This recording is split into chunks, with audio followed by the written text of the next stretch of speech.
Alrighty. Alright, I'm back with Rogue Trader.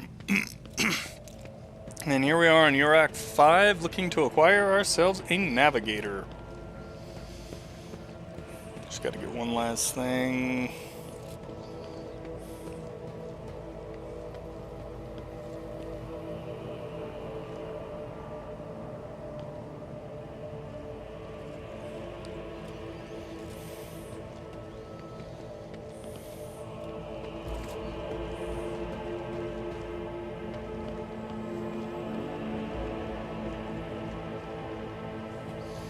Alright.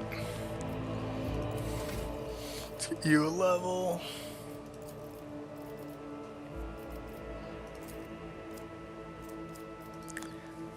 Take that. Endured. Can't do anything about that one. Okay,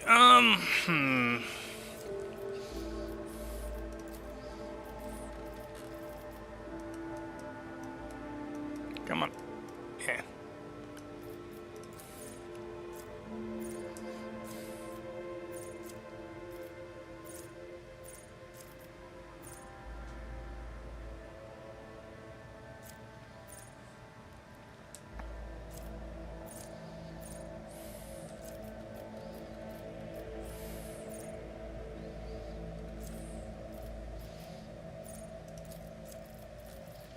So let's start with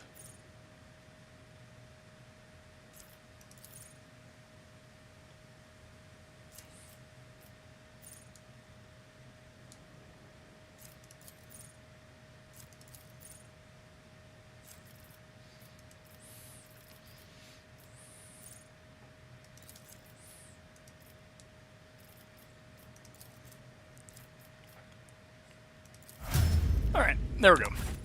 Now, you guys have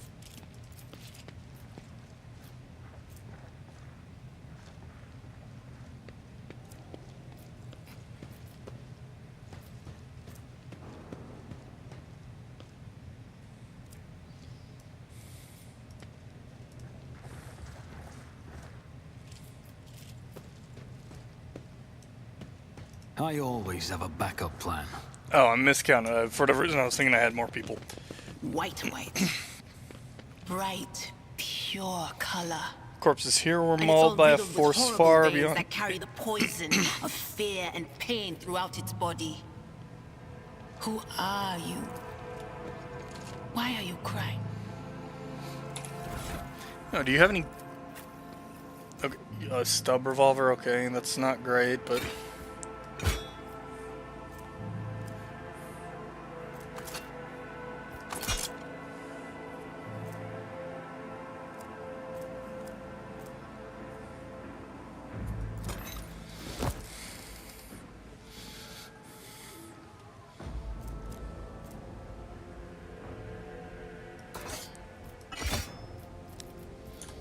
If the witch is talking about the enemies of humanity who set upon this Some abode trap. of noble navigators, then our weapons will soon dispel their wicked misery. Disarm that trap. I better myself through my service. Compared to naval service, Most of these that was unfortunate barely a souls challenge. took their own lives by slicing their guts wide open. Well, that's fun. Some loot. A Catechism of St. Drusus. Unfortunately.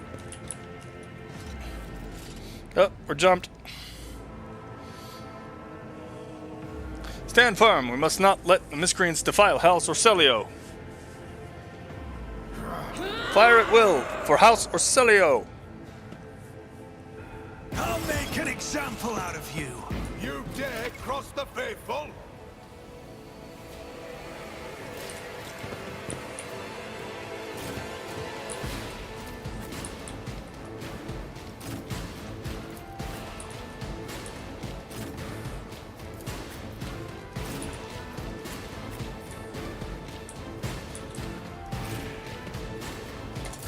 Weapon at the ready. Stop mocking me. Follow my lead. Ow.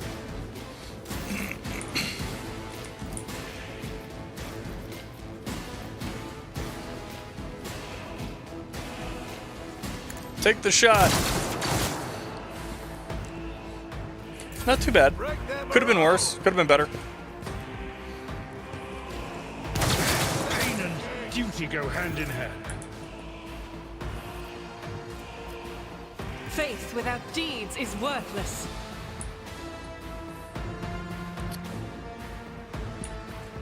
Oh, I was really hoping she'd be able to get the cover with this. God Emperor, move through me. Be the fire in my heart. Doubt is for the weak. Functions of prayer.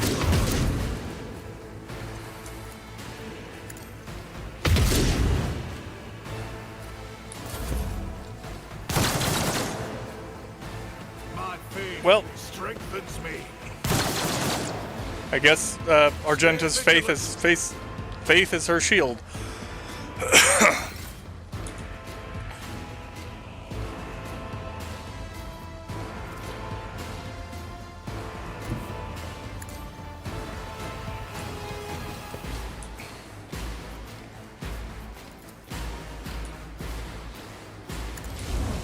Run up there into cover. Take a shot with your pistol. I was actually not expecting that to kill the target. Follow my lead. Weapon at the ready. Follow my lead.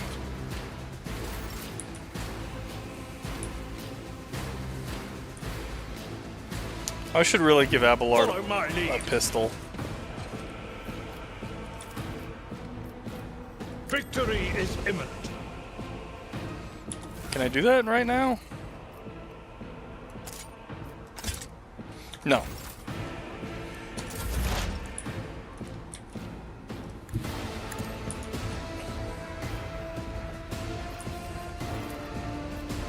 Out of range of everybody. Okay, forewarning on to Argenta. Holy powers of the arch enemy. I rolled the perils, apparently. That's not good. Will do. I may have forgotten I gave her a shotgun. Pain cleanses the body. Break them around.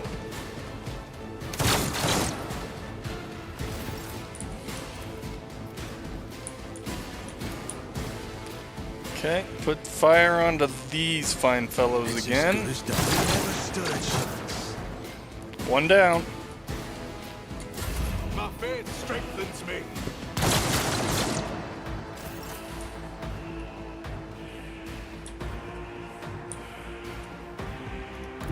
Rejoice in battle. Alright, that's another one. Another one bites the dust. Stay vigilant.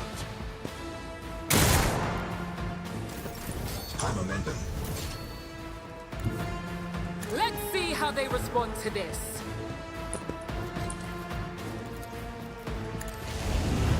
Opposing me was your biggest mistake. Ha!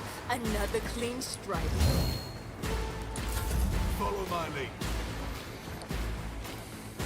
Weapon at the ready.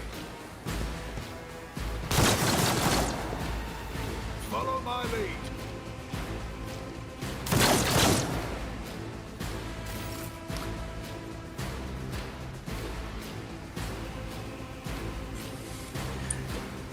Yeah, but this is a video game. They don't tend to implement that kind of thing. Shotgun just means close range.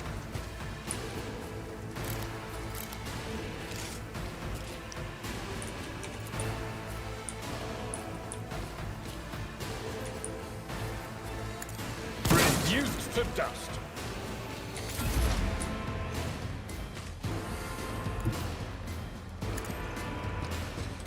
I actually don't know if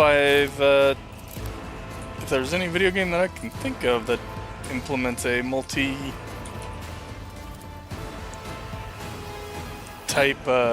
Was that you?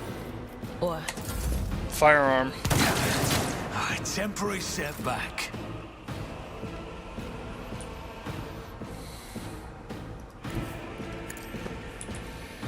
I mean, it would be super nice if they would, just because of the fact that it does let...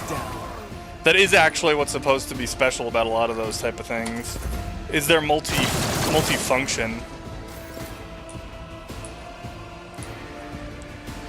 Because... by faith. And especially in a... What's it called? In a PC game like this, it would be super easy. You've got all these buttons that you're not using to do things with. Nothing I can't do.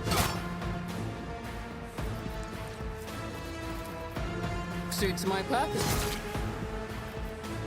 I am fear incarnate. Already done. Nothing I can't do.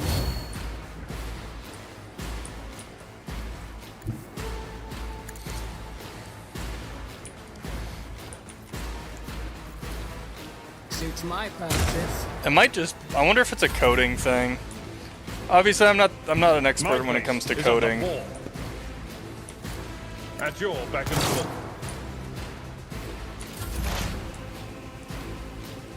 But that would be the part that makes sense to me. On the battlefield.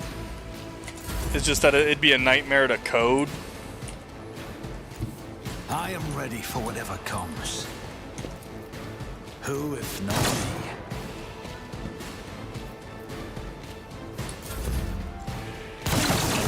I'm enraged.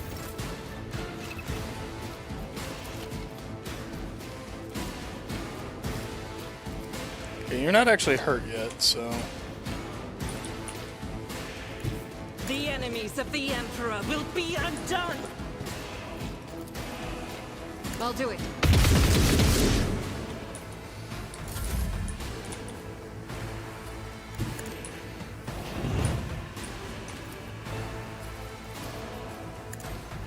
Nothing of value has been lost. I tire of idleness. I have a nose for profit and a taste for adventure.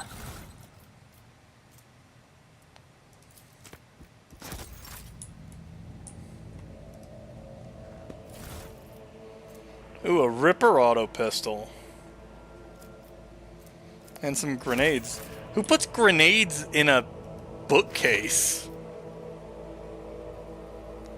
Grenades, stimulants, medkits, and other consumables can be placed in quick access slots. To do this, double click on such an item or drag it to a highlighted slot by pressing left click. Each consumable item has a certain number of uses, which is indicated in the item's description. As with most actions in combat, using consumable items spends the character's action points.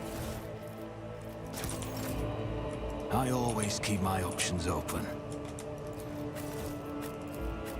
They say a little bit of humility never hurt anyone. I help others better themselves by wholeheartedly humiliating them at every step.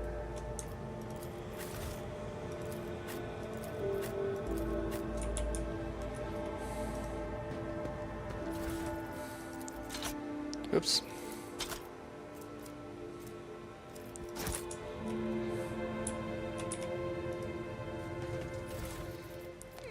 A lot of flak armor.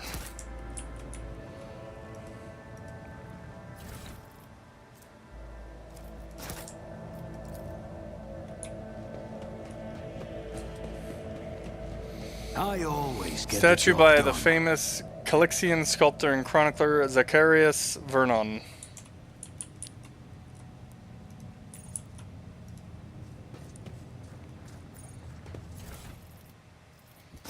More stuff.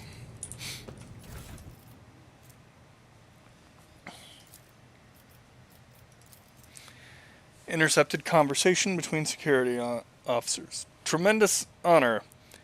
Yes, but this promotion will transfer the entire squad to the child's personal guard.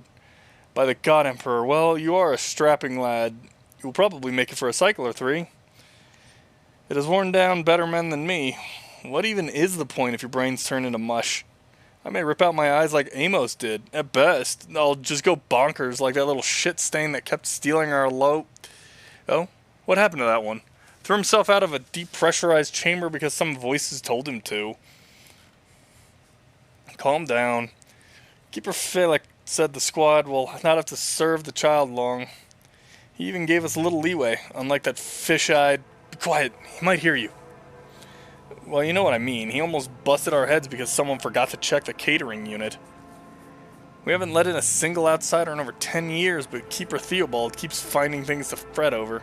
Imagine the shrieking if he finds out Keeper Felek didn't make us inspect the hangar after Lord Winterscale's most recent visit. Heaven forbid, I try to steer clear of the squabbles among the Highborn.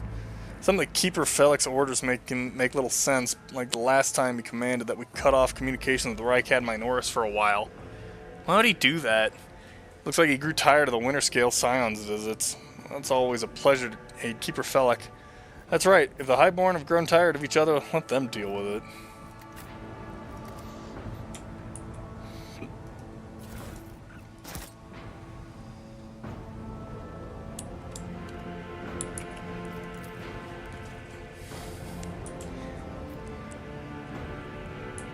Yeah, but that's not these guys. These are navigators.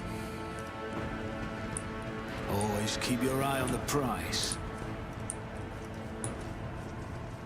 These are just highborn nobility.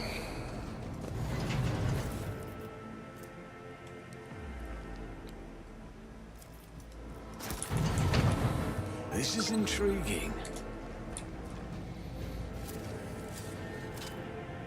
Duty prevails. The crew continues to mourn Lady Theodora. I fear it may affect the performance of their duties in service of the Lord Captain. In his service, will they fight?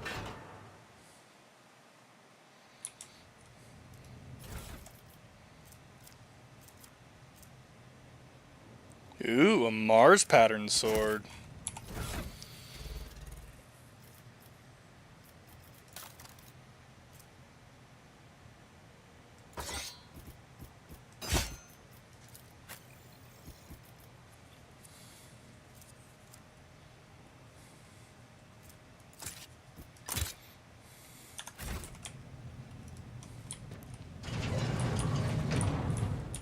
I always have a backup plan. Right there. Guess I gotta go in the other way. Over.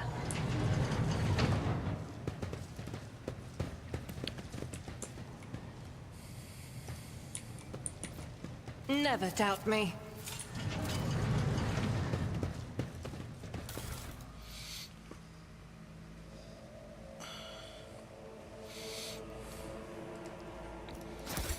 Yeah, and these are super squishy nobles. Keep your wits about Most you. nobility in 40k is basically useless. Are you alright? We can't hear anything.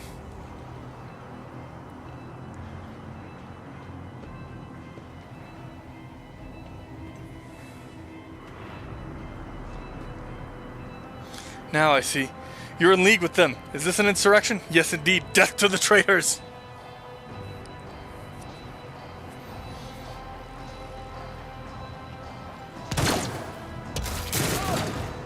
Sir, what are you doing? Get a hold of yourself, sir!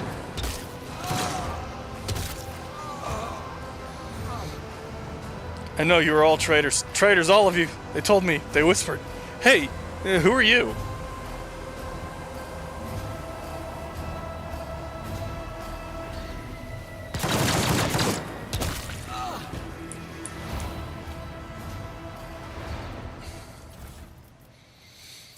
I love how that wasn't even a fight. It was just like, yes, we know you're going to have no problems here.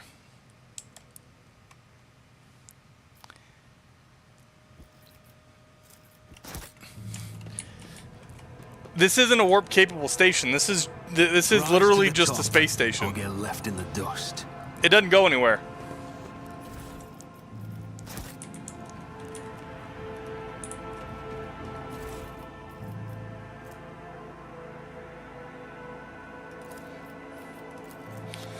Keeper Theobald graciously agreed to provide samples of his skin growth so that we could study the influence of the rebellious immaterium on the flesh of the Navis nobility.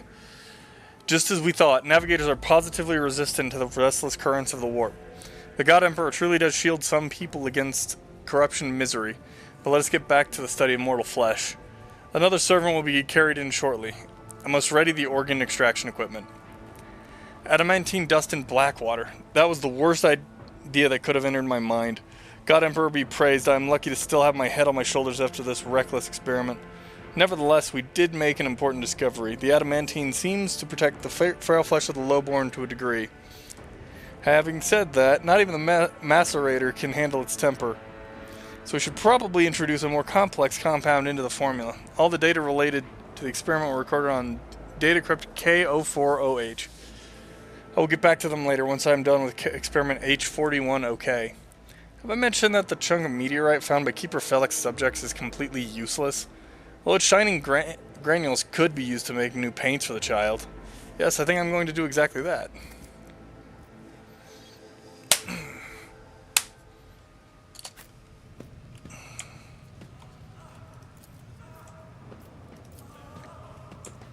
Oh, the irony.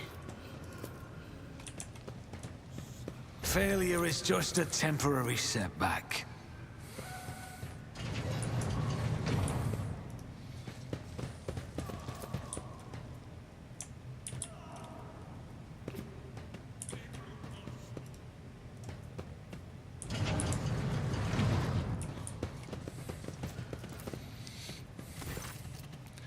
Cogitator's vid screen is covered in cracks and stained with dried blood. The buttons, switches, and levers were ripped out of the control panel with exceptional cruelty and scattered around the sacred mechanism that now sparks and hisses in agony, still refusing to perish. Awaken the Cogitator. You turn a few of the remaining dials and pull the activation lever. The cracked vid screen of the sacred engine flickers. The Cogitator's insides emit cracks and groans and the lumens oscillate at random. It takes a while, but eventually the machine's spirits do grant you access to the Cogitator systems. Examine the log. It's partially corrupted, but you still manage to access the residual logs for examination. Vox report. This is Officer A-282. Do you copy? Several generators overheated on the lower levels. Chambers A to D are unpowered. The Tech Priest crew sent to investigate the problem is not responding. Requesting back. The officer's speech is interrupted by shouting and the recording ends abruptly. Officer H123 speaking. 200 servants perished due to explosive decompression of the living quarters. We've located traces of mechanical interference. The preliminary cause is officer sabotage. Crews 5, 6, and 9 are cut off from the main compartment. We have enough oxygen for 20 minutes. May the Emperor save our souls. Senior station officers, this is the captain speaking. We attempted to contact the Winter Scale Scion for help, but something is jamming the signal. We never received a reply and cannot be sure it was even sent in the first place. A rescue team is not coming. We are on our own, so remain vigilant. Anyone could be a traitor. You hear me? Anyone. If you are in doubt, shoot to kill. Well, that's certainly interesting. Recent entries of the incident log. Servants close to the child have started butchering one another again. An order came from above to have their remains reprocessed. The negotiations with the Winter Scales were a success. A new batch of servants will arrive in 10 moons. Escort them to the laboratory at once. It is imperative that we increase the new retainer's resistance to the child's powers.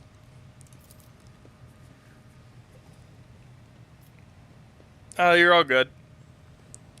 Like, I know I mentioned it at the end of last time that we were going to this station, but given that it's been a week, it's easy to forget.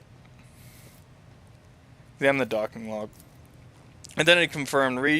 Regent Aranto or Celio. Date of visit classified. Reason for visit classified. Date of departure classified. Well, that was helpful. Security and life support logs. Warning, damage to technical compartments A12, B3, D8, and H24 detected. Warning, living quarters L10, L16, L28 depressurized. Warning, unable to access the station's docking system. Warning, energy regulation system, unknown error. The station will transfer over to emergency power. Immediate evacuation of the facility is advised. Warning. Yeah, both are entirely possible. And given that it's 40K, like, yeah, it could look like a station and still be a fucking spaceship that moves and stuff. Request access level security captain or above. Current access level senior security officer. Let's try to break through. Success! Easily bypass the restrictions imposed on the sacred machine. The cogitator's overloaded processors swore unhappily. Most of the encrypted data has been wiped. You find traces of the purge protocol. Recovery is impossible, but a list of the most recent commands having been embedded in the machine spirit's consciousness now flits across the screen in a single creeping line. child, delete picked flow, disable access code, annul station controls, delete A, activate shuttle self-destruct, purge command log.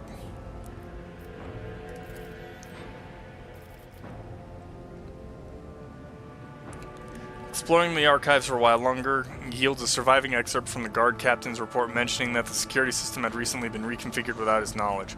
His comment reads, "Only the keepers of the station have access to the life support systems. But Keeper Theobald has not left the child's side, and neither have I.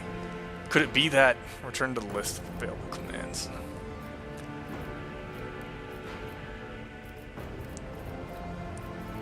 Let's go to this. Open all doors on this level.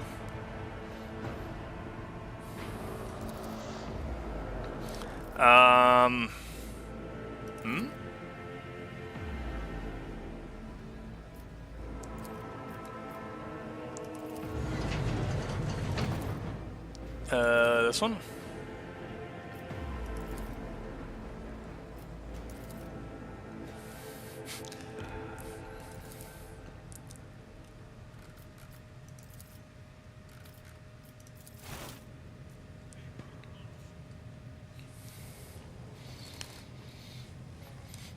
And now it is showing me which door I just opened.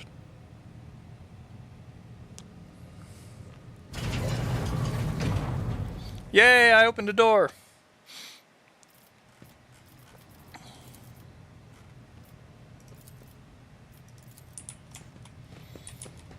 I always keep my options open. Let's see some loot. Ooh, a long las.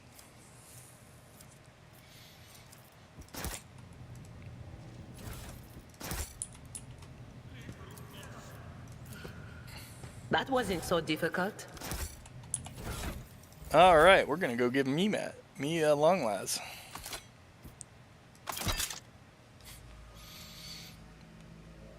Yeah, no problem. You're good.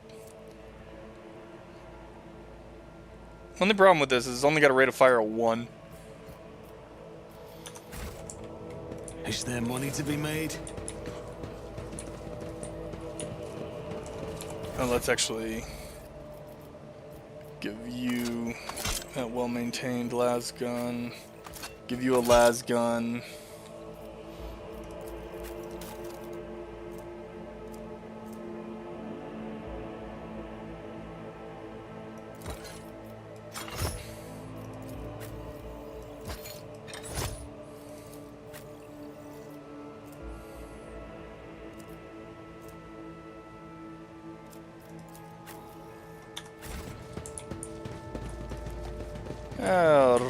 Alrighty.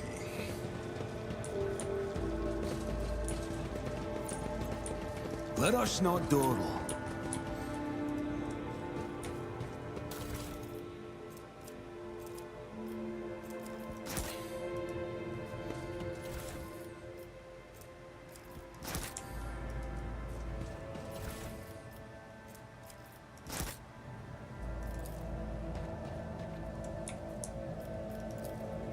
Unexpected result.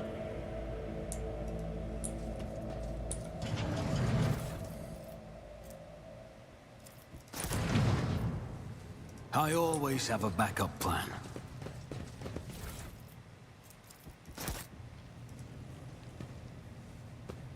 They all just lost their minds. Don't kill me.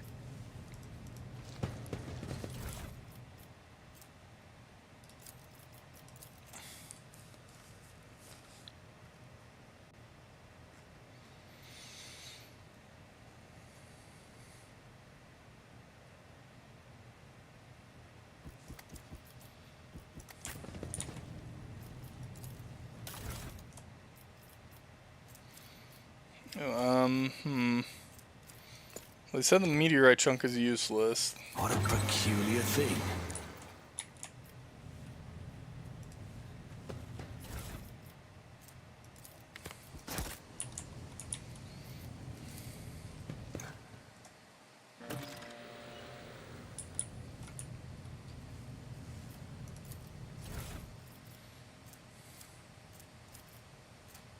Let's try Navigator.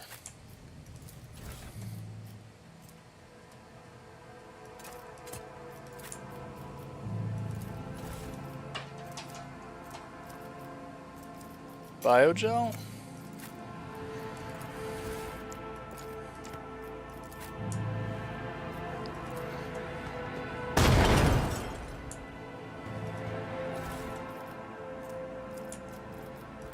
Well, that didn't work. Whatever that was supposed to do. I probably should have read that.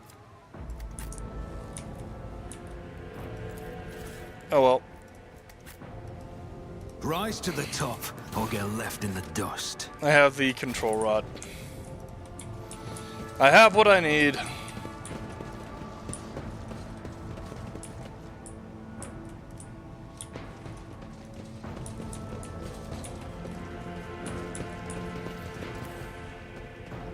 I did fine.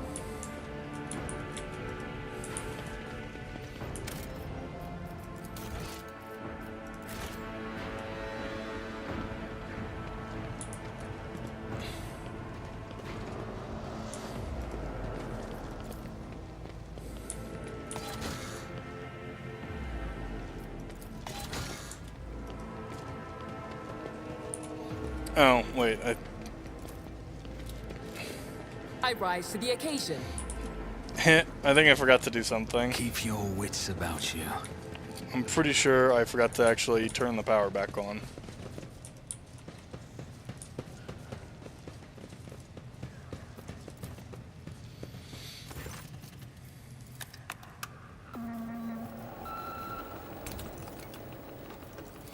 Oh yeah, it's literally under main elevator controls. Activate the elevator!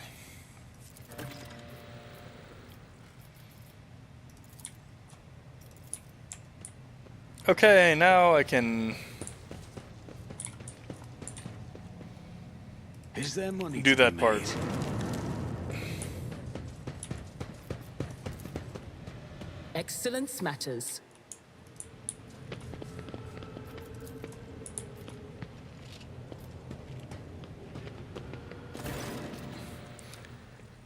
You dealt with the threat and powered the elevator. Well done. I trust you brought the activation rod as well. Remember, every second of hesitation may cost my mistress her life.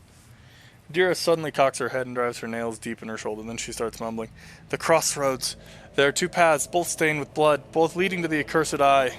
They all wear masks so poor and flimsy they fall at the slightest touch. One hiding a blind man, another a traitor. I mean more, what paths? Cannot say. One is paved with blind faith, the other with hatred and treachery. Both lead to tragedy. You simply have to decide what kind of tragedy you like the most. Well, thank you. Everything is clear now. This station has had enough problems without your sorcery, psyker. I have many questions regarding what happened on the station. You think they are worth the life of my mistress? The servants alone cannot be blamed for what happened on the station. Most corpses I discovered were either unarmed or feeble. Did you really think mere servants could plan a coup? The senior officers are just as guilty. Half of my guards butchered one another because they suspected treason. As for the real corporal, the coup was staged by those closest to the mistress. Destroying the shuttles. Shutting off the power and disabling the security systems. Too many things required special access available only to the keeper of the station. As I'm sure you're aware, there were two keepers of the station. Your guess is absolutely correct. Theobald Orselio, the demented old man obsessed with Lady Cassia and her power, and also the one to blame for the woes that have befallen Urac 5 and our noble line.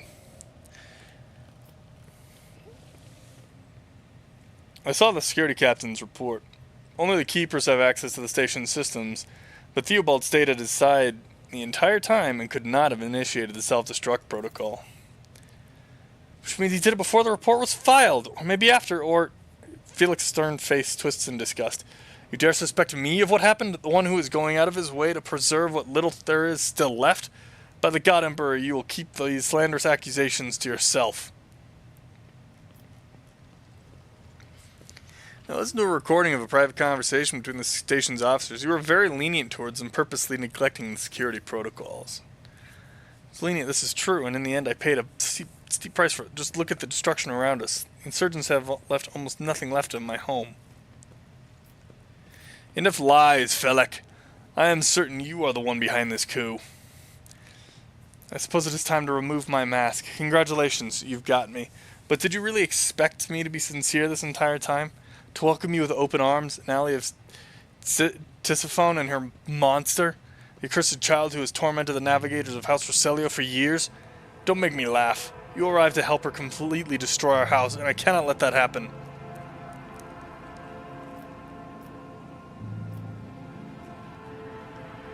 Felek, you're obviously quite mistaken. I came here to get myself a navigator, nothing more. You do not, in that case, accept my sincere apology. For the deception in my earlier behavior, I had no intention of making an enemy of Yvonne Valencia's heir, nor of destroying the station that served as my home for many years. They left me no choice. You cannot even imagine what monster lurks in the upper chambers. An evil, a plague, a pestilence on our bloodline that seeks to destroy House Roselio from within. And Theobald and his followers, just mindless fanatics serving this evil. Lady Cassia is a scion of a merciless tyrant, but it is not her relation to Tisiphone that is terrifying. She is a monster whose powers drive servants insane in mere turns. A cursed child who can kill a navigator from the Roselio bloodline with just a look. I alone managed to get close enough to her over the years. She lowered her guard and trusted me, and at long last I rid my house of the curse. This is the truth.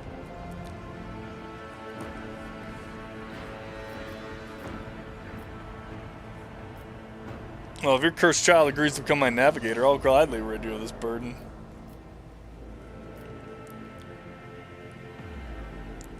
But no. Perhaps you're ingratiating yourself to me, hoping I will let down my guard. I cannot change the past, and dare not hope you would ever trust me again. But I swear my words and my apology are genuine.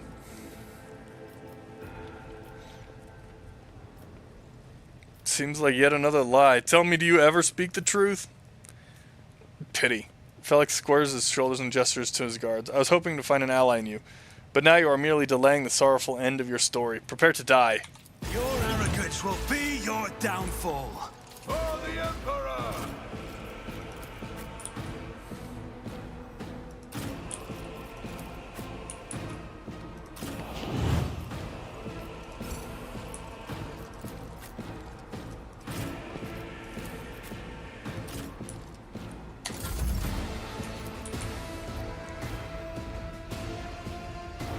As the Emperor commands, I act.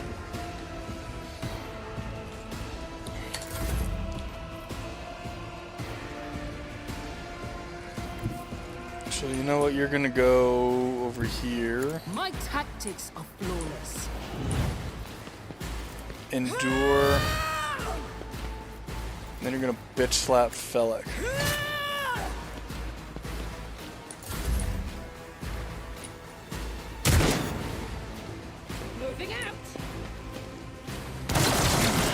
I'll brush this off. I love how they just hit their boss. I'll live another day. Okay, we're gonna go for warning on Anything is? me. We'll analyze you. And we will On it. psychic blast you. Okay. My faith. His bodyguards have nearly killed him for me. Follow my lead.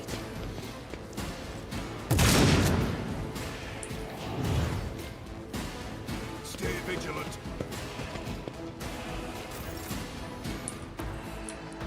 Like, they have seriously done more damage to him than I have. I don't need luck. I have strategy. Your end was inevitable. Okay. They did the hard part for me.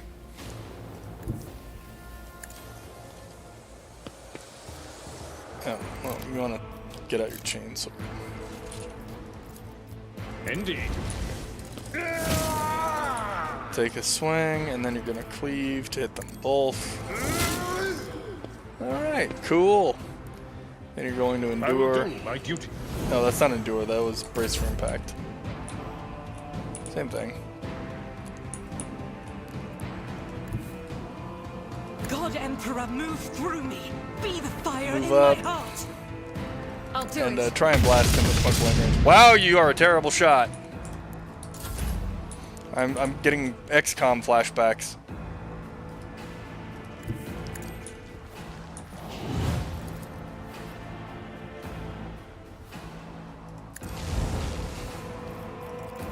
all too easy.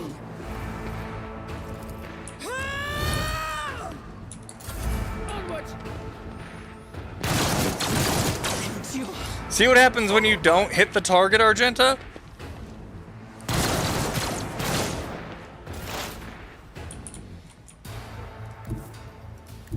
There is movement in the Empyrean.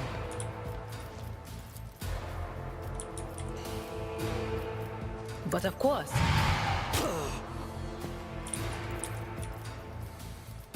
will do.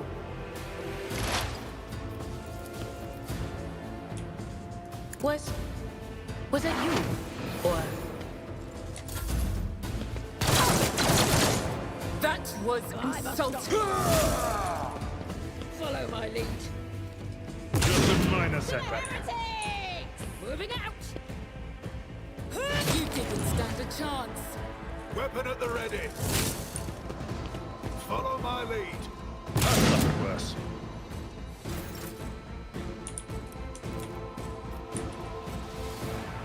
On it. Another enemy down. Abelard, move up, finish this dude off. At your beck and call. I took care of this one. Now, can you charge? You It will be can done. charge him.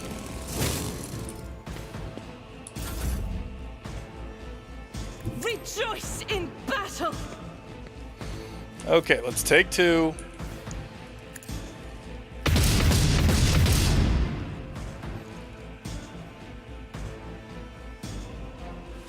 Really?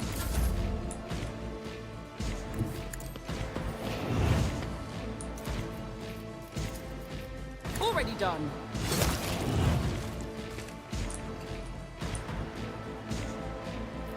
Suits my purposes. Weather the storm.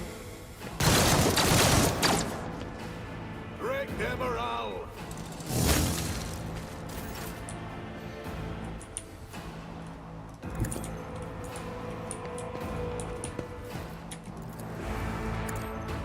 farewell.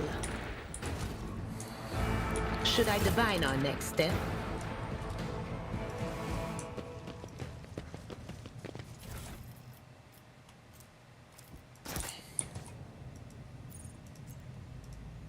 I always keep my options open. Your seneschal is always there. Doubt is for the weak.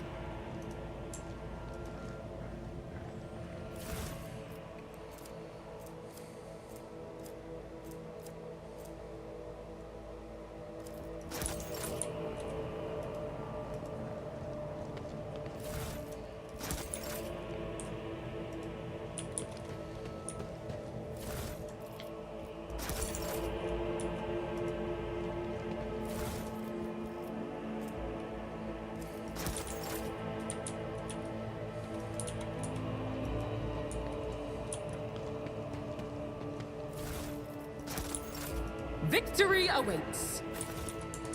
Okay.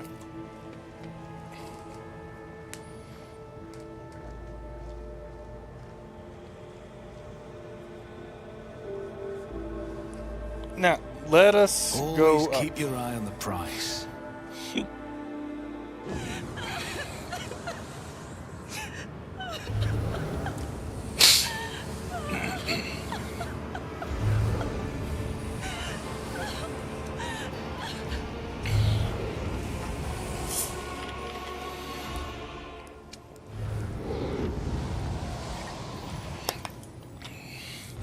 The pale figure with unnaturally long limbs covers her face with her hands, which are deformed with talon-like nails.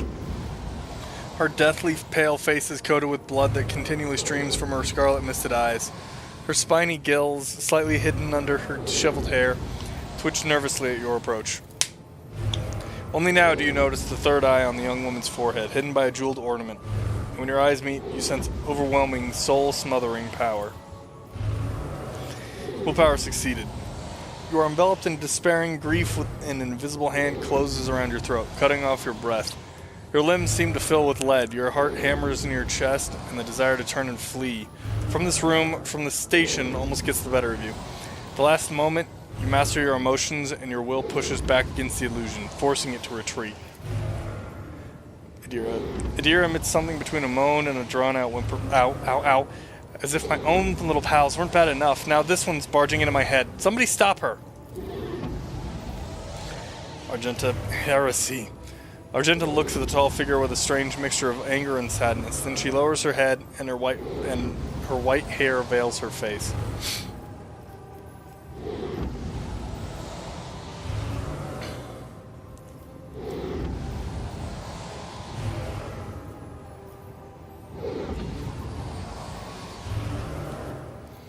By the Emperor, if you do not stop your sorcery immediately, I will shoot you in the head.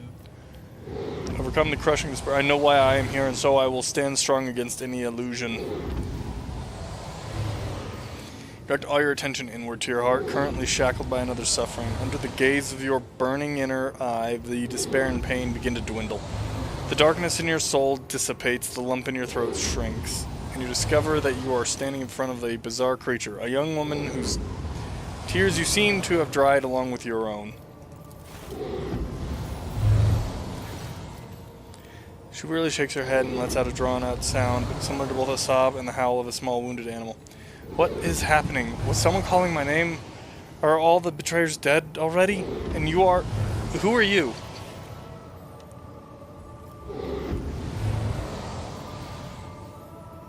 Syax von Valencius, it is a pleasure to make your acquaintance. Unease settles over her features and she nods cautiously. Pardon my manner, Syax. I did not expect to make such a gracious acquaintance in such a time of great sorrow for our house. What is this? I feel faint. Theobald Orselio, the heavy-set old man who's been kneeling nearby, erupts into low sobs. His eyes, swollen from crying, dart desperately around the room as though the veil of ignorance has just been ripped away from them. The child, Lady Cassia. Where are you, sacred child, throne preserved? Despite his venerable age, the Navigator leaps up and rushes to the young woman's side. You, the old man shifts, revealing his face to you. It is threaded with jet black veins, and his bulging, milky eyes bear a striking resemblance to those of a dead fish. A sickly sweet scent assaults your nostrils, as if the old man's flesh is rotting inside his decaying husk. My eyes fail me, for they are unable to make you out as either enemy or ally. I'm warning you. One wrong move will bring the wrath of House Orselio down upon your head. Adira, watch out, Lord Captain. This one's so deranged it's making the whispers shriek like crazy. He might just open that eye of his. Abelard, threatening the head of the dynasty is a grave offense, esteemed whoever you are. Abelard places a hand on his weapon.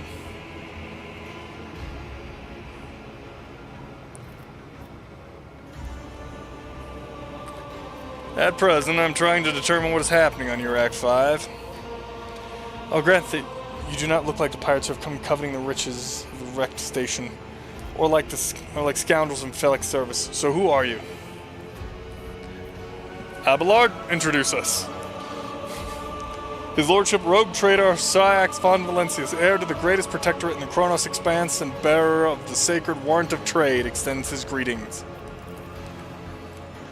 Another rogue trader in our corner of the galaxy? How interesting. Your kind always make an appearance in desperate times, ready to cut a deal that benefits one side alone. Given that you have not so far drawn your weapons, your intentions are probably peaceful. So House Orselio now asks a service of you. Save the life of the child in exchange for future cooperation. Do not hurry to answer. Think on it. You can make yourself an ally or an enemy of our house today. You decide. What is the curse that has taken hold of everyone in this room? Curse? You do not understand the sacred gift given to our child. When the child is sad, we all weep. When the child smiles, we all laugh giddily. And if the child wants blood, the world turns crimson. The child's will is the will of the greatest Tisiphone, for she is the heir of House Orselio. They call me dangerous with my witchcraft. What service do you ask of me? Say the sacred child, take her away from this station. I fear I do not have long left. Bluish trickles down the old man's chin, and he wipes the mutated blood brusquely away with his sleeve. You glimpse strange burns covering his flesh under his clothing. The slightest movement must be causing him unbearable pain. Save the child and deliver her safely to Regent Aranto, acting head of House Roselio in the Cronus Expanse. Rest assured that the reward will be worth your effort. I know we came here for a navigator, but after everything we've seen, I've got some reservations about the girl. Such a fragile thing with such a heavy burden upon her shoulders. We're talking as though you expect to die here. Theobald shrugs indifferently. My service to the house is coming to an end. The wounds Felix inflicted on my flesh will never heal. I am dying. Praise the throne slowly enough to see that the child's taken care of. You need help. There's a Medicaid deck on my ship.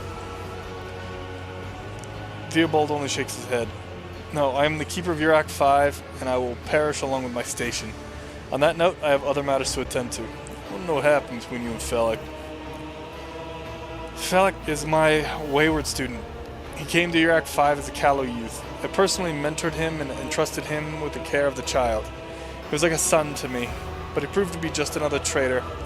He sought to steal our most precious treasure, the heir of our house, our sacred child, to revel in power with others like him, casting our house into the abyss, to prevent the centuries-long traditions of our family. You can see the fruits of his villainy for yourself. He decided he was not bound by his duties to the legacy of the greatest of our Novators, Tisiphone Roselio, who led our house to prosperity for countless years. Foolish boy. The renegades clouded his mind. They sought to seize control of the dynasty before the sacred child had come of age and taken up the Novator's throne.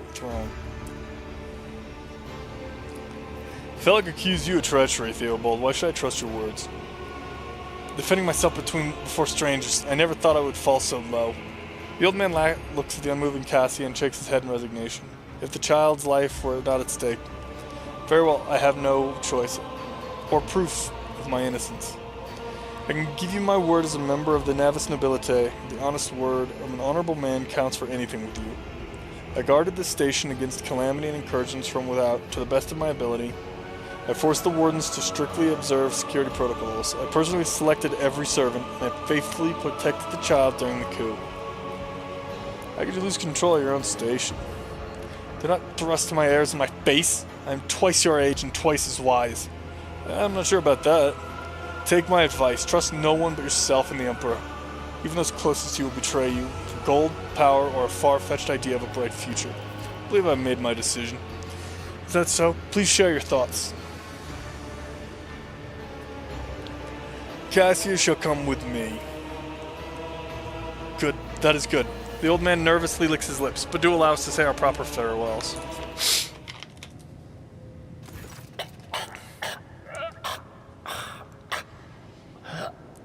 Wake up, my mistress, my sacred child. It is all over now. It is over. What happened? You. I remember you. Have you come to save us? Child, please, listen to me very carefully. One last time.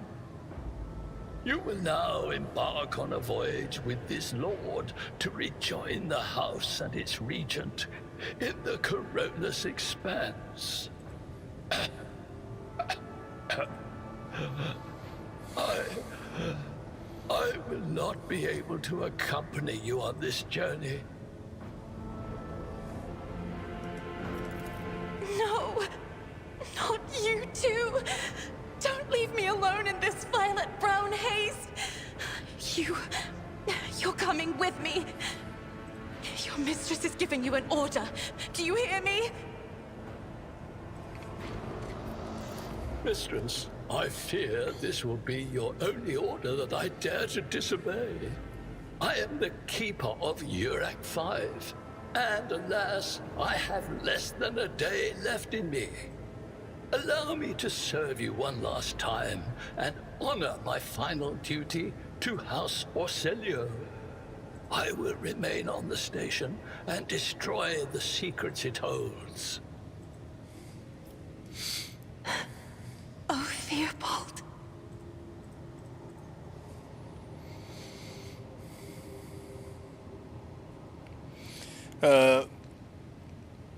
Forgive the urgency, but we should leave the station immediately. The systems are unstable and may fail at any moment.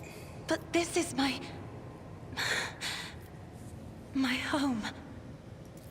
Please, child, do not be stubborn. Remember your duty to the house, and let those thoughts bring you strength.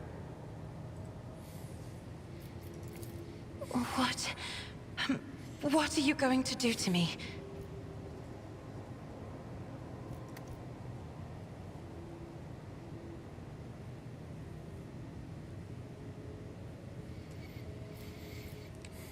Lady Cassia, I, Syax von Valentius, rogue trader of the Imperium of Man, offer you my protection and grant you shelter aboard my vessel. Do not fear what is to come, child.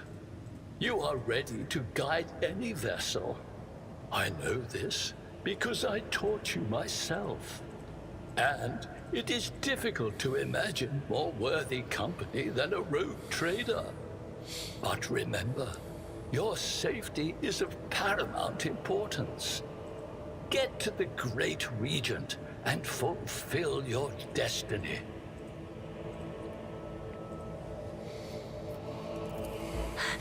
I beg your pardon, but what about my servants? Yurak 5 is still full of people loyal to House Orselio. All who can be saved will be given succor on board my ship. Ponders my words for a short while. As a Lady Navigator of House Orselio, I accept your gracious offer of protection. Please, take me to your vessel. I can no longer bear the pain of this place. Awesome, welcome to the team. First we gotta make sure, see if there's anything we can loot around here.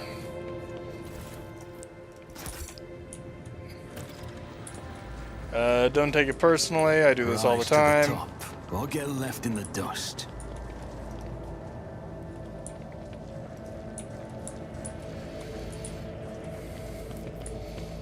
Okay, that's everything. Let's level you up real quick. Fellowship.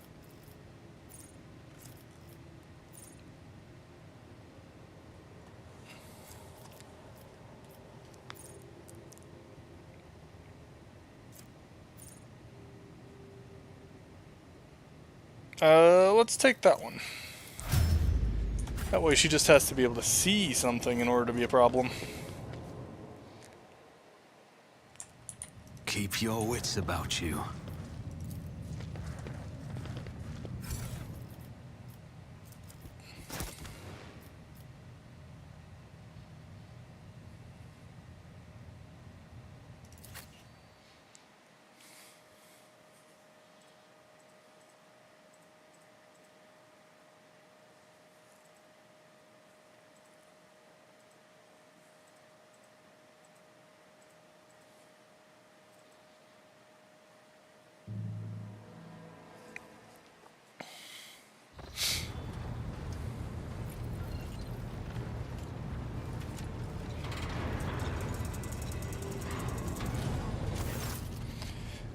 Marksmaster Vigis.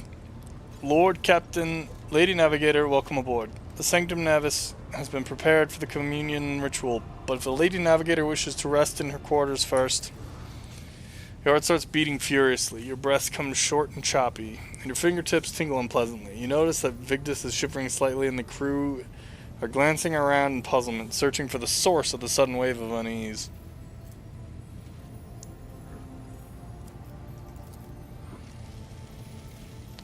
First, I wish to speak with the rogue trader. Leave us. Of course, when you are ready for the ritual, please let me know.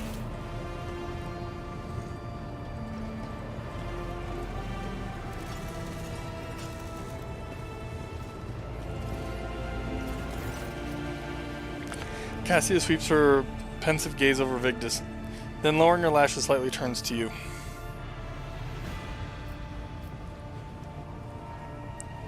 What do you wish to speak about? After a few seconds hesitation, Cassia lets out a small exhale and then raises her pointed chin. I have not yet thanked you for saving me on the station. My thoughts were clouded with so much mournful ash when Theobald's heart stopped. But you acted honorably and did not exploit me in my wretched position, and for that I am immeasurably grateful. I'm also deeply grateful that you saved my servants, especially my valet. Uwe served on the station for more than 5 years, much longer than any who preceded him. He knows how to properly attend to me during journeys to the Immaterium, and what to serve me for breakfast. His presence envelops me in a cloak of amber. But now, Cassia throws back her shoulders. I am ready to go to the Sanctum Navis and perform the sacred rite. I require brushes, canvas, and the best paints you have on board, but no red.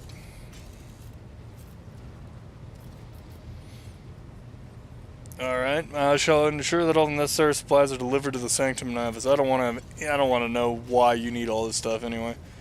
Cassia nods in thanks. I shall take my leave of you for the duration of the rite. I ask that you do not follow me. Few can survive the gaze of my warp eye when it is opened.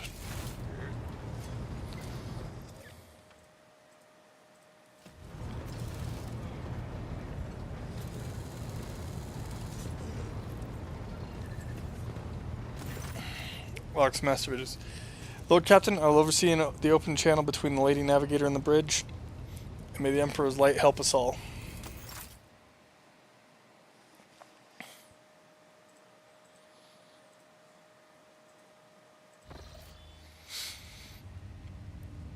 The Voxcaster on the Sanctum Navis picks up the susurration of clothes, pious chanting, the metallic clicking of implants. Then the serene voice of the Lady Navigator breaks the silence. Initiating communion ritual. Come here, Uwe. The exultant ring of metal freed from its scabbard. The slow, low sob of the servant. The rhythmic drip of liquid onto canvas. The faint whisper of the brush. Go. Footsteps hurrying away. I see violet vortexes lashing an ocean with a million flails and umber shadows spinning over the surface in a fiery dance. A storm rising above foaming waters.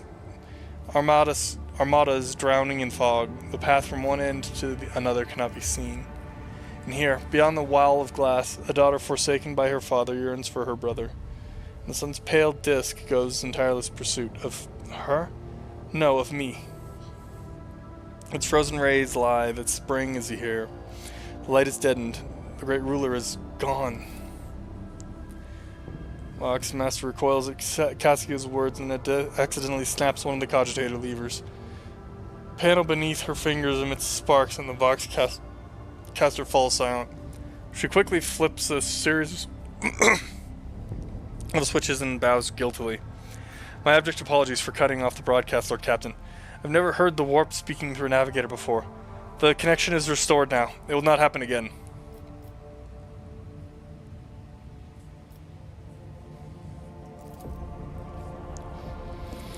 Soul-shredding screams drown out the Vox transmission. The servants in the Sanctum Navis are howling and shrieking like wild beasts, moaning in pain, their throats raw from the strain. Then sudden silence. The dull thud of dropping bodies proclaims their fate. It appears the servants were part of the Lady Navigator's rite, as it was for her predecessor. I'll arrange for the bodies to be removed from the Sanctum Navis after the ritual, or what is left of them. Rogue Trader, I fear I have unfortunate news. Endless blackness has spread across the canvas, dividing what should be whole in two, and my sight cannot glimpse the light of the Emperor as clearly as before. I cannot turn around, my brush only draws me onward. The way is blocked. You hear a heavy exhale, rustling fabric and metallic clicking. By the Emperor's grace, the ritual was successful. Your vessel's temperament presented a challenge. Its cold steel grip did not allow me to breathe freely even for a second. It was as if the depths of the ship housed not only machine spirits, but something other. Now I will retreat to my chambers to recover my strength. Send for me if you have need of me. Lord Captain, congratulations on acquiring a navigator. Please spare me a few moments of your time, as there are several matters that require your attention. First of all, I wish to report on the condition of this station, Urac 5. Had you opted to begin your visit to the Rycad system with a different destination, the station could have become critically unstable. Fortunately, the decision to immediately visit the representatives of the Navis Nobilite brought us precious time. We can either focus our efforts on disassembling the station and procuring technological components for our own vessel, or attempt to save as many valuables as we can. Get us anything that might be useful on the ship.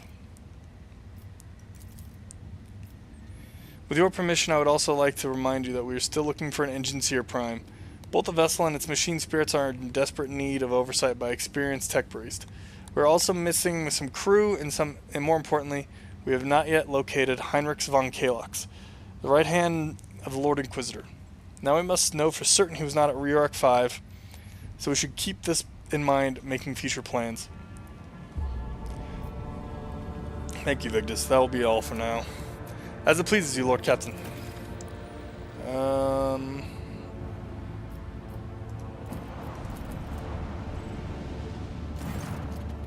Lord Captain, there is some commotion on the officer's deck. The Lady Navigator has left her quarters and is currently in the wardroom, where uninitiated crew members are shunning her in terror.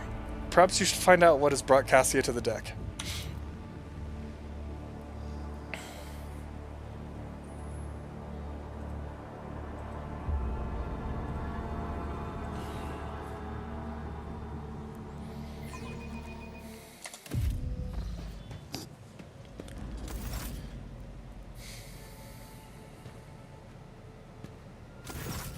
Lord Captain, my apologies. I did not notice your entrance.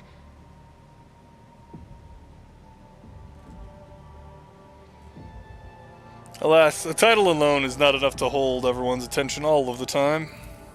I did not... Please forgive me this regrettable lapse, Lord Captain.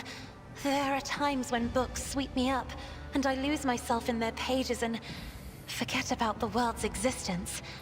Was there something you required of me? The events that took place on Urac 5 must have shaken you greatly. Are you well? One should not underestimate the navigators of House Orselio, Lord Captain. Like a shawl of pale smoke, a faint malaise hangs upon my shoulders, but it will not be the slightest hindrance to my duty to humanity, and my duty to you.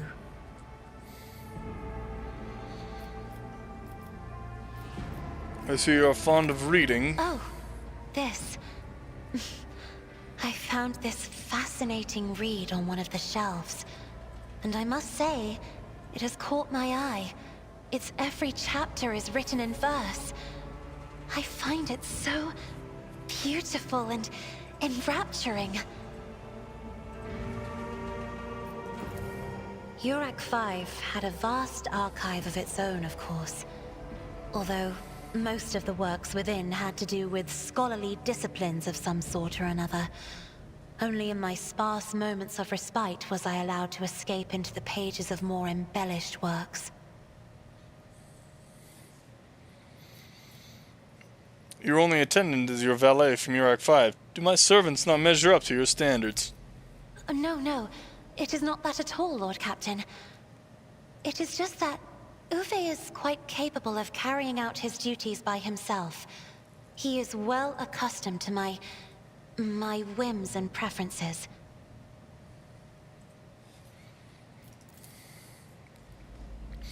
Cassia cringes ever so slightly, adjusts the adornment on her forehead, then awkwardly hides her clawed fingers in the folds of her clothes. The unnatural appearance of navigators often becomes the topic of gossip among lowly servants and officers alike. It is unsurprising then that Cassia prefers the company of one who is used to how she looks. I hope that you have had ample time to calm yourself in your powers. There are people on this ship who are far more impulsive and dangerous to others, and far less devoted to the God Emperor than a herald of the Navis nobility. But I did not need your words to see the shades of umber unease that whirl around your subjects whenever I am near. Were I not acquainted with such a reaction, I could have found their behavior in your question just now insulting. Lord Captain, would you kindly explain to me why you are pestering me with these questions? Inquiring about my mood and my needs, showing an interest in the books I am enjoying. You are behaving as if you possessed a shred of fellow feeling for one such as I.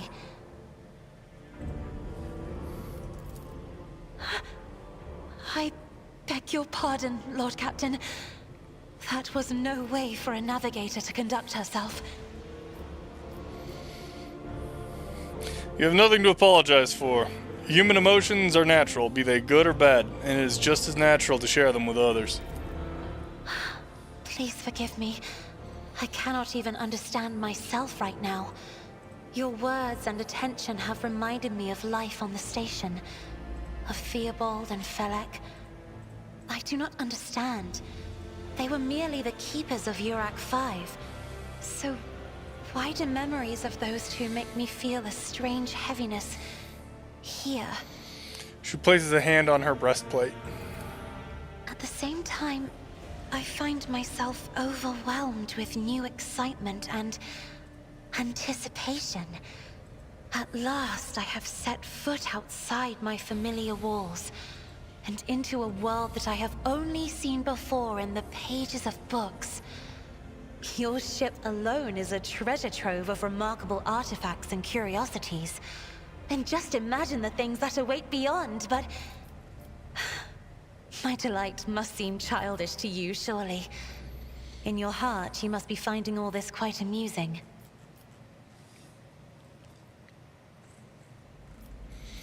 I understand what you are going through. My own life was turned upside down not too long ago. Indeed. I did not know. That is to say, I could not have known, as it is the first time we are speaking in a circumstance so... private. My word, when I found this place, it was so full of officers. Why did they all leave?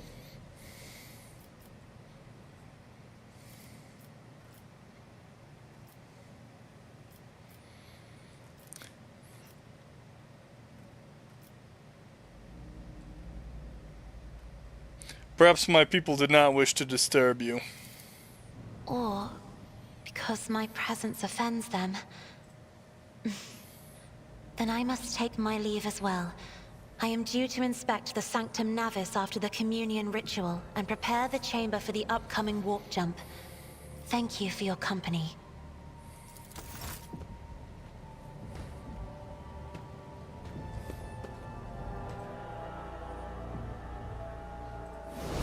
Okay, everybody, remember, we don't want to make the extremely powerful Psyker mad at us. That would be bad. Let's not do that.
Okay, back to the map.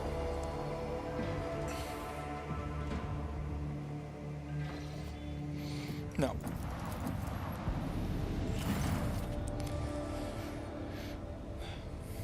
Lord Captain, sorry to disturb you. It's pandemonium outside the bridge gate.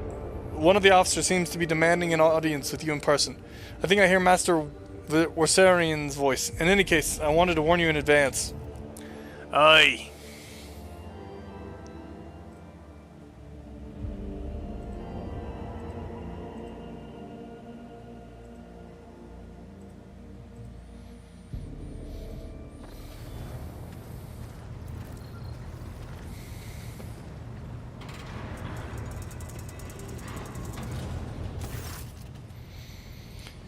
This is not...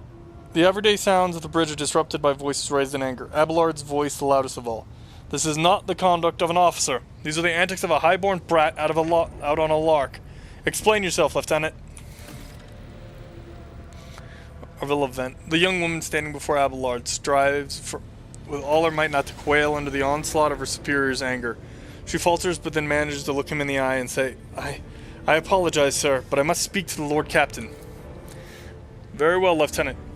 You may address the Lord Captain, not least because I see you have already seen fit to disturb him. Your unauthorized appearance on the bridge and display of belligerence toward a higher-ranking officer will be logged on your personnel file without delay. Lord Captain, Lieutenant Avril Vent requesting permission to speak. Vent falls silent and then adds rashly, on a matter of extreme importance and urgency.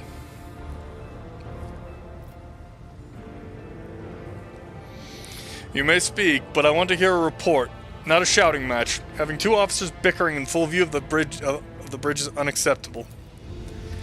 I'm sorry, Lord Captain. I thought that drastic times called for drastic measures, Vent exclaims hotly. This matter cannot wait. Any minute now, an assault unit will be dispatched to the lower decks on orders to crush the workers' strike by any means necessary. But I am convinced that this step is unwarranted, and the crisis itself was provoked by the actions of one of the senior officers.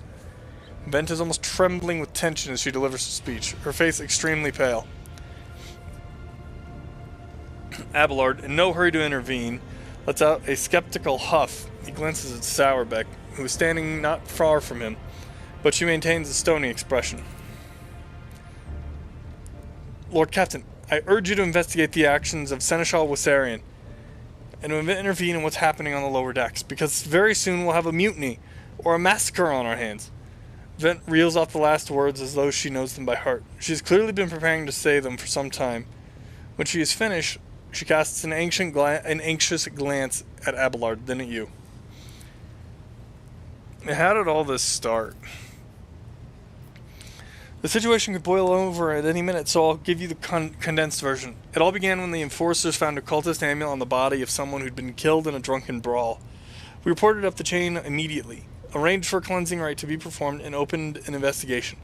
No heretics have been found alive, but the search has brought tensions between enforcers and workers to a head. Where does Seneschal Wissarion come into all this? I shall explain, Abelard intones grimly. I beg you to hurry. Time is running out. I will not hurry, since my competence is under scrutiny.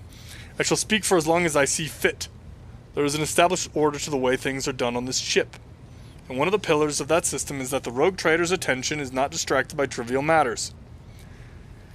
It is the Seneschal's role to ensure that. I have always handled internal problems myself. So, of course, when I received information about cultists hiding on the lower decks, I took the matter in hand. So long as I live, not one of the vermin who murdered Theodora von Valencius will find refuge on her ship. You were too heavy-handed, Seneschal Wissarion. Arrests, interrogations, mass punishments for entire sectors. It has driven the people to the brink, Vent says bitterly. Now there is a strike on the lower decks, in Depot 4 to be precise. 3 worker clans are involved, but many more are passively supporting them. The situation could degenerate into an all-out insurrection.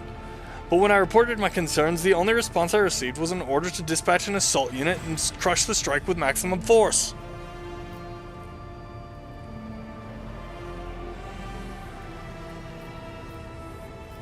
Master at Arms, the ship's enforcers report to you, and yet you seem hesitant to provide your own perspective. Lord Captain, unlike Lieutenant Vent, I respect the chain of command and realize that it is not within my right to challenge my superiors. Sourbeck bows her head in Abelard's direction. However, a moment later, a serpentine smile appears on her lips. That being said, while I entirely share Master Wissarion's opinion on what fate Depot 4 delivers, I must note that this insubordination is a direct consequence of practices that he himself has introduced. Mr. Sourbeck, I see you have decided to follow the Lieutenant's example after all. Such behavior does you no credit. Abelard, do you wish to respond? Mr. Sourbeck, can you recall an occasion where I would encourage an officer to disobey their superior, or one where I could overrule their order, or show favoritism to those who merited none? None, Seneschal, for there have been no such cases in the entire time I have served aboard this ship. If anyone were to claim otherwise, I would have them pay for insulting your honor with blood. Your conduct in this regard have always been spotless. Nevertheless, given your eminent position, simple show of attention on your part is enough to erode the propriety of junior officers, inflate their sense of self-importance, and undermine discipline. That you distinguish some of them and know them by name is tantamount to walking around the officer's deck handing out gifts to officers who have caught your eye. It fills those you set apart with ambition and audacity, makes them stand out among the rest. Enforcers are meant to be faceless servants. Fighters ready to die, their fate entrusted to their commander and no one else. That is the sole foundation of order. It appears I have unearthed an old squabble. I would prefer to be left out of that. I dare not waste your time with such trivial matters, your lordship. So there's an insurrection in the making aboard my ship, and no one has informed me. Abelard, I would not deem it a problem worthy of the rogue trader's attention. The lower decks, as it so happens, are in revolt. 30-some years ago, we even had a revolutionary leader rise up who dared to establish workers' rule across the entire ship. It took a month to restore order, but even 8 years later, we were still battling rumors that the hero had survived his execution and was on the verge of gathering people to fight against tyranny once more. Abelard scoffs. Nevertheless, needless to say, the rumors were baseless. As for the current situation, we have sufficient enforcers to deal with it. Avril event. But on this ship, the word of the Lord Captain carries more weight than a salvo from 100 bolters. I'm sure that if the rogue trader addresses the malcontents directly, he will quell the unrest. I dread to think what problem you will disturb the rogue trader with next. Perhaps you will ask the Lord Captain to break up brawls in the mess room. I've already given you the means to resolve this problem. You simply need to use them. If I may, your lordship, sending a hit squad to crush the rebellion is a means of ignoring the problem, not solving it. What do you have to say to all this, Abelard? I see no need to add anything. I acted within the remit of my authority, guided exclusively by the best interests of your protectorate and your personal safety. If you wish to confirm the rectitude of my actions for yourself, I have no objections. For my part, I urge the Lord Captain to go down to the lower deck, stop the assault unit, and speak directly to the people. You will see that they are not lying or harboring heretics. That way you will stop the uprising before it begins.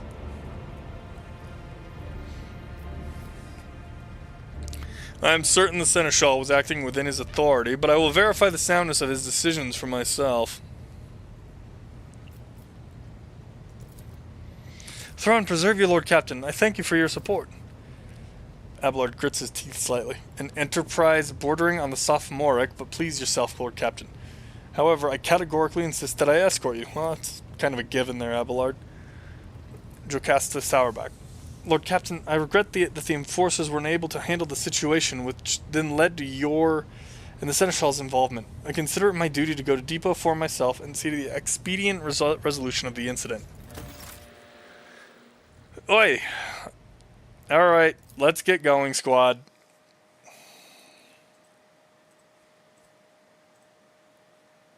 We've got a headache to resolve.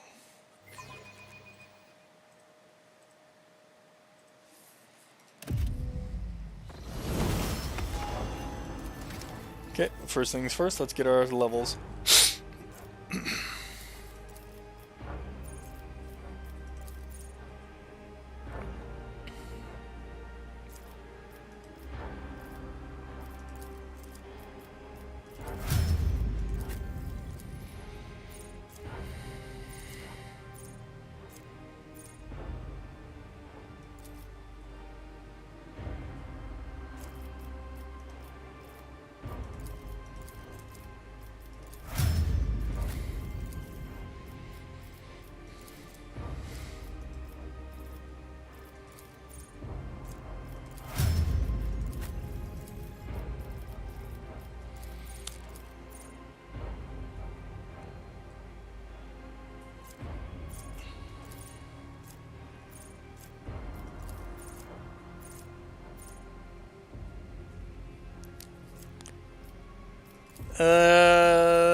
I like sworn enemy.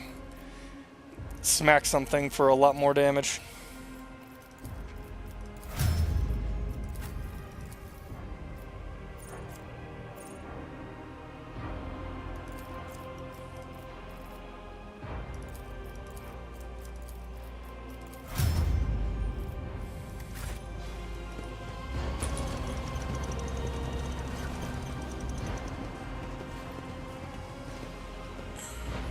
Hey, it's Rosarian! Take that, scum!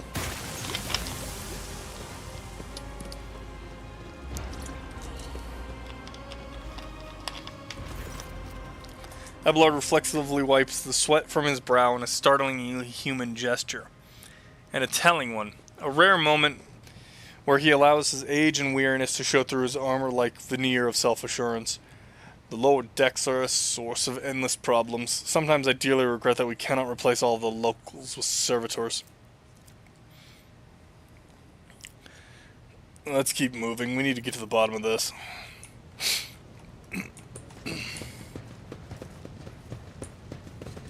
I still do not see our purpose in coming here. Relax, old...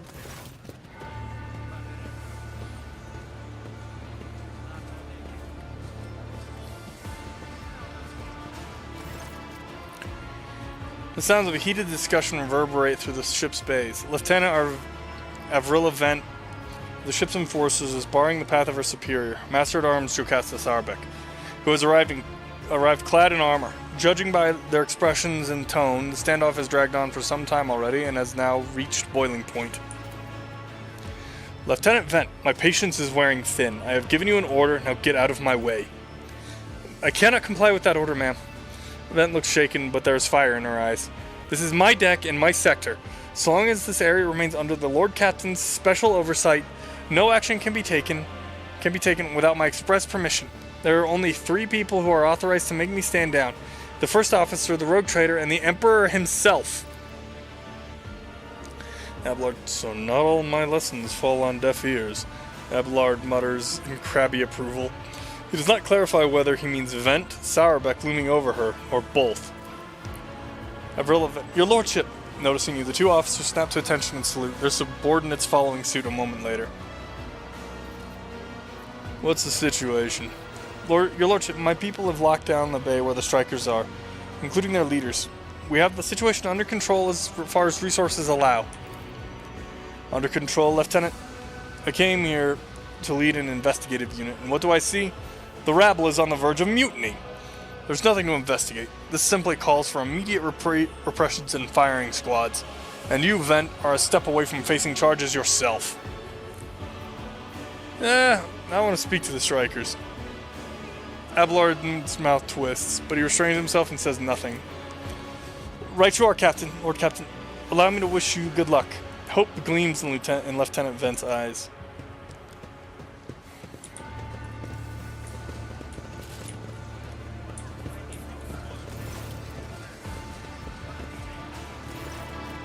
A dozen pairs of eyes stare apprehensively at you. The people before you are typically inhabitants of the lower decks.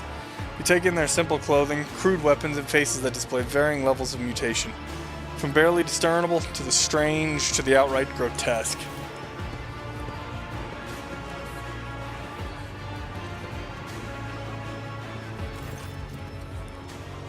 A whisper passes through the crowd, and you detect a mixture of fear, astonishment, and joy in their reactions. Finally, 3 people break away from the crowd, an elderly woman and 2 men. These must be their leaders. They bow clumsily before you. Lord Captain, you have come down to us. Tell me what is troubling you. Why are you striking? Striking? That's news to us, your lordship, says a tall, thin man in worker's garb. All we're doing is asking questions, saying what we think. Old man, shut up, Rivet, snaps the old woman, who turns her hostile dark eyes on you. Here's the deal. Your lordship, your damned enforcers are all over us down here. They say they're looking for cultists. One wrong word and they're reaching for their batons. If they want to punish someone, they turn off the heating to the whole base for a week at a time, so we get sick and freeze. In my clan, 2 little ones died from inflammation in their lungs, all because of these enforcers. The old woman spits on the floor and rubs at the spittle with the toe of her worn-out shoe. Argenta does not interrupt the workers, but you see the sadness in her eyes when the children's deaths are mentioned. She quietly whispers a requiem prayer and makes a sign over herself. Stager. It's all true. Vent is the only enforcer officer who stood up for us. It's clear as day who had a mother from the lower decks, and who grew up amidships and has no fellow feeling toward us. The grim man with scarred face throws up his arms. Your lordship, we're no villains here. We're honest workers, your servants. We've brought in no disorder. We went on strike openly, and now we've got guns pointed at us. All we're doing is asking to be allowed to work in peace without being harassed. The persecution started apropos of nothing, you say. I was told that one of you was found in possession of the cultist amulet and that there are whole heretics hiding here. The cultist amulet? What's that? A gewgaw they found on the dead drunkard? If it was something evil or forbidden, we sure didn't know. The enforcers just said they were looking for heretics among us, and anyone obstructing their investigation would be punished. But how could there be heretics here? We know our own people. There have been no new faces around. Definitely not. And if there were, we'd be the first to report them. As for this amulet, or whatever it was, they took it off a dead body. There are no cultists still breathing in our sector, that's for sure. But when the fight broke out, some enterprising folks looted the bodies. The boots they came back with? Nobody's ever tread these decks in boots so fine. I can tell you that. Seems to me these cultists have better commanders than us. Oh yeah, those boots really were fine. And there was no harm in taking them, right? As for the amulet, it must have been pocketed by someone who didn't know any better. We don't need any amulets around here. We all worship the Emperor. And we bound down before the machine spirits of the large and small transformers in the servo motor. The same way my grandfather was taught 100 years ago by a tech priest to King Colin. Believe us, your lordship, we are people of faith. Naive children. Weren't you taught from an early age about the dangers of the arch-enemy's creations? Weren't you warned any unfamiliar object could be one of them? We were told, Holy Sister. But it was long ago. The last time we saw a confessor in our sector was just after I had had my third little one. That is regrettable, but you cannot lay the burden of leading a righteous life on the shoulders of the Holy Fathers. Who will you blame when beasts crawl out of those amulets you stole from the heretics? The Holy Father who was not there? Or the scavenger who brought evil down on himself and his neighbor? Abelard, do you have anything to add? I authorized use of all necessary measures to locate Chaos worshippers hiding in this sector. The specific steps taken by the officers were not reported to me. Abelard frowns, clearly disgruntled by having to explain himself in the workers' presence. Nevertheless, I am certain that their actions were justified. Cultists are no drunk stevedores. They are the enemy and a threat to the ship. Neutralizing them demands decisive action. Sarabek, was it really necessary to torture these people with gold? The rabble understands only one language, Lord Captain, that of violence. As per regulations, should the laborers persist in their unwillingness to cooperate, the next step is limiting air supply and cutting off water, which is almost certain to restore order. The peasants can grumble all they want, but in the end, they are the source of their own misery. All they have to do is bow their heads and fall in line, and the need for punitive measures will disappear. Your guys are making it worse! This is a problem that's been simmering for long before I took over this stupid boat. We were attacked on the way here. How do you explain that? Here's an explanation for you. The people have been pushed to their limit, and now they're lashing out. As if we don't know why these top deck units are being sent down here. Like that one there that the lieutenant won't let past. Our clans are all inside the bay that's been sealed off. The lower decks are big. I'm sure there are some people who've just about had enough. We're getting it from all sides. The soldiers have encircled the ones who've risen up. A death squad has just arrived. It's no wonder folks are lashing out. Their words seem sincere to you. Their body language and the glances traded between them reveal that the news of the attack has shocked them. What changes do you want? Would you look at this? The exalted Lord Captain himself is asking us Bildrats what we want. Well, here's what we want you to rein in your... Here's what... We want you to rein in your damned enforcers, to quit turning off the heat, and stop battering everything that moves. No, that's not it. We want the enforcers gone from here, and we want to be armed. Give us arms, and we'll govern ourselves, and we'll defend ourselves if these cultists do show their faces. I've been leader of my clan for 20 years now. Getting rid of these club-wielding thugs can only improve things around here. You've gone too far, old man. They'll never let the maggots on the lower deck live without the enforcers breathing down their necks. They probably even insist on enforcers on the upper decks too. As for the weapons, what do we need them for? Before the first day's out, we'll have someone shooting their neighbor out of stupidity or drunkenness. We don't need that. If the enforcers stop passing us, that'll be enough. In return, we'll find the scavengers who robbed the cultist bodies, and we'll talk to them, one lower decker to another. If there are any more of those damn amulets about, we'll hand them over to the enforcers ourselves. You speak for yourself and your clan, and I'll speak for me and mine. I don't want empty gestures, I want real change. They'll promise us the world now, but as soon as the Anointed One turns his back, these brutes will be on us even harder than before, all because we dared to speak out.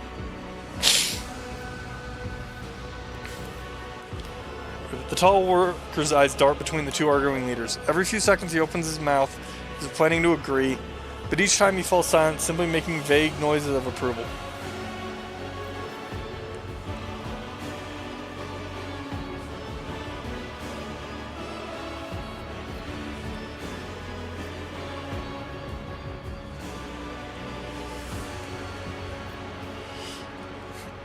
We're gonna go spreading anarchy on the ship is the first step towards embracing chaos. Putting weapons into untrained hands would be even worse. What's more, the enforcers are needed to maintain oversight and order. Withdraw those demands and we will consider the rest. The tall worker they call Rivet shrugs and casts a sidelong look at the old one. Old man, listen. The Lord Captain himself has come down to us and is offering concessions. And I don't know a single person in the whole of Depot 4 who's ever stood next to the rogue trader, let alone talk to them. Back down. Now is no time for you to be a stubborn old crone. Stager, listen to us, old man. The 3 clans of Depot 4 ought to act as one. We've made our minds up. It's your turn to decide. Don't ask them to disband the enforcers or give us weapons. We don't need any of that. The old woman hisses with satisfaction. You two are ganging up on me. Is that it? So brave you are against an old woman. But I'll shut up. I will indeed. I won't go against 2 clan leaders on my own. If you want to make peace with the enforcers, make your peace. That's just great. Just fantastic. Lord Captain, we're all agreed. Then it's decided. The persecution will stop. And I'll expect you to assist in locating any remaining amulets or weapons left by the cultists. Your Lordship, thank you. You've not abandoned us lower deckers. You came yourself and settled everything. I'll tell my grandchildren about this. Of course, Your Lordship. We'll root out any nasty business faster than the enforcers, and we'll leave no stone unturned.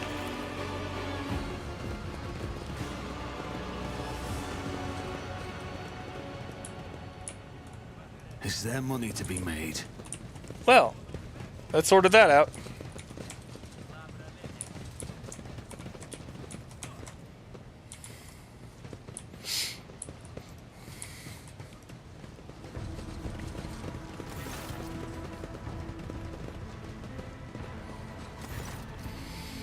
Stopping unexpectedly, Abelard imperiously dismisses the unit to stand at a distance and addresses your other companions, saying, I have an urgent matter to discuss with the Lord Captain. Please give us a moment.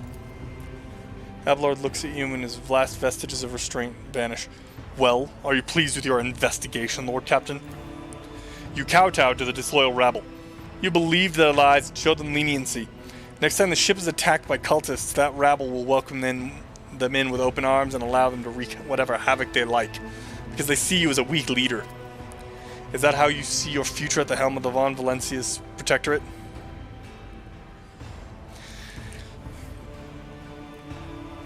Let's talk about your role in all this instead.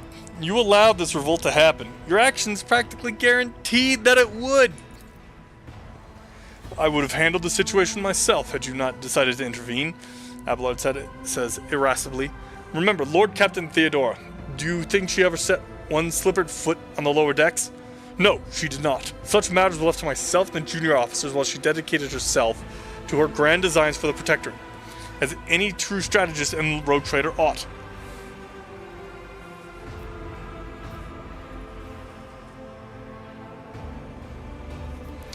Maybe if Theodora had spent more time on trifling matters, she wouldn't have wound up dead. There's a new Lord Captain aboard this ship now, and I will not repeat her mistake. Abelard looks at you stunned and exhales loudly. Then he nods curtly. commend your decisiveness, but I'm uncomfortable with introducing new protocols in the midst of a crisis.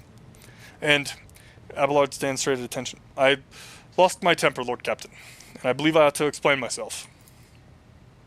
Abelard speaks slowly, the words not coming easily to him. The prosperity of the Von Valencia's protectorate is not just an empty phrase to me. I left the Imperial Navy for the chance to see it flourish. It was the most momentous decision of my life. I did it because I saw in Lord Captain Theodora's deeds the sign of a true greatness. Rogue traders do not simply forge new routes and capture worlds. They create order out of anarchy. That creative impulse was entirely lacking during my time in the military. So I left behind everything I had known, everything my family had known.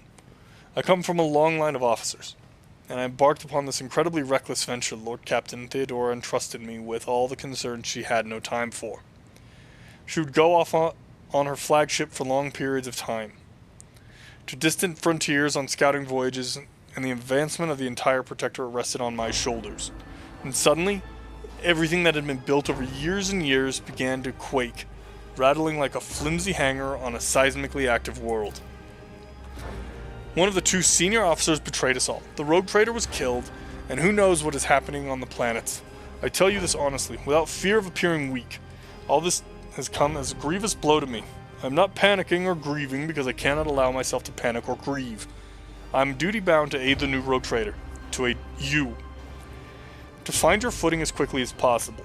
And to do that, I must insulate you from the problems that in the past have been dealt with by tried and tested procedures set out in the ship's regulations.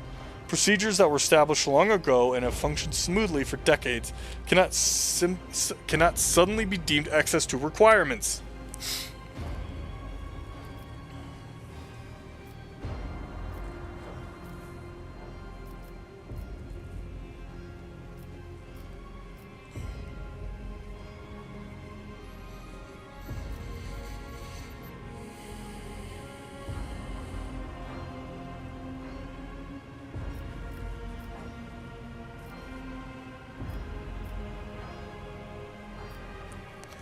Theodora trusted in established procedures, and she died. I won't make the same mistake. If you want to keep building the future of the Von Valencia's protectorate with me, stop living in the past. Abelard solemnly inclines his head. Yes, Lord Captain. For a moment's silence, he adds, looking at you with interest.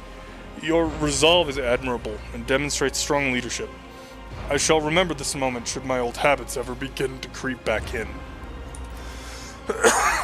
Pardon me. And now, please let us leave the lower decks. If the rogue trader desires to stretch his legs, there are far more suitable places. Agreed, Abelard. Let's try to avoid coming back down here for a while.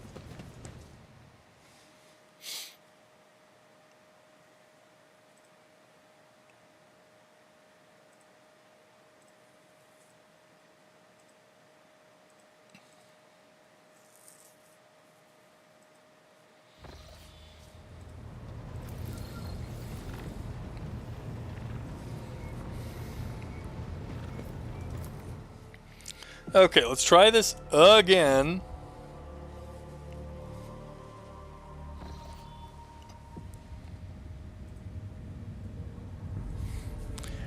Okay, here we're going.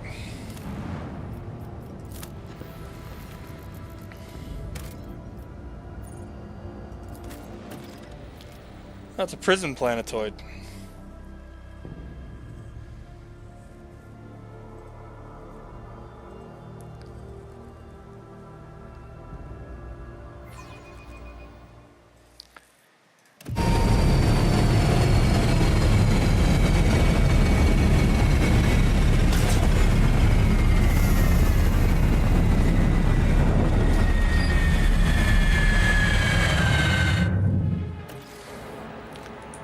Okay. Oh, there's something here. Goods. Cargo! Yay, cargo. I always keep my options open. Pilot Raquel. Would you look at that? Come in, escort. This is Captain Beccari. Escort, please come in.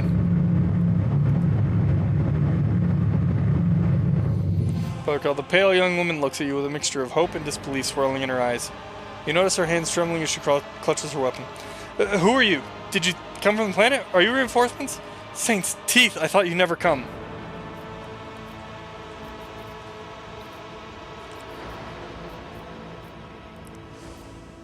I'm Rogue Trader Syax von Valencius. Now introduce yourself. At once.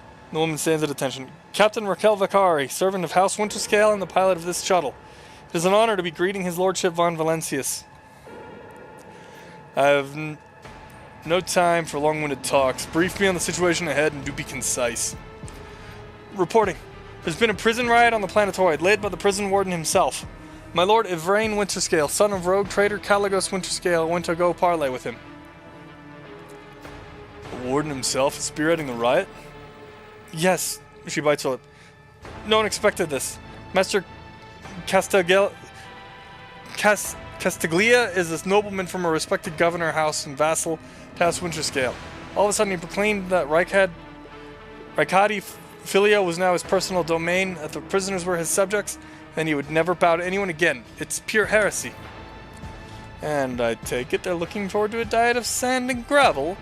What kind of madman would start a revolt on a barren rock? Why would young Winterscale have felt the need to parley with the dissidents?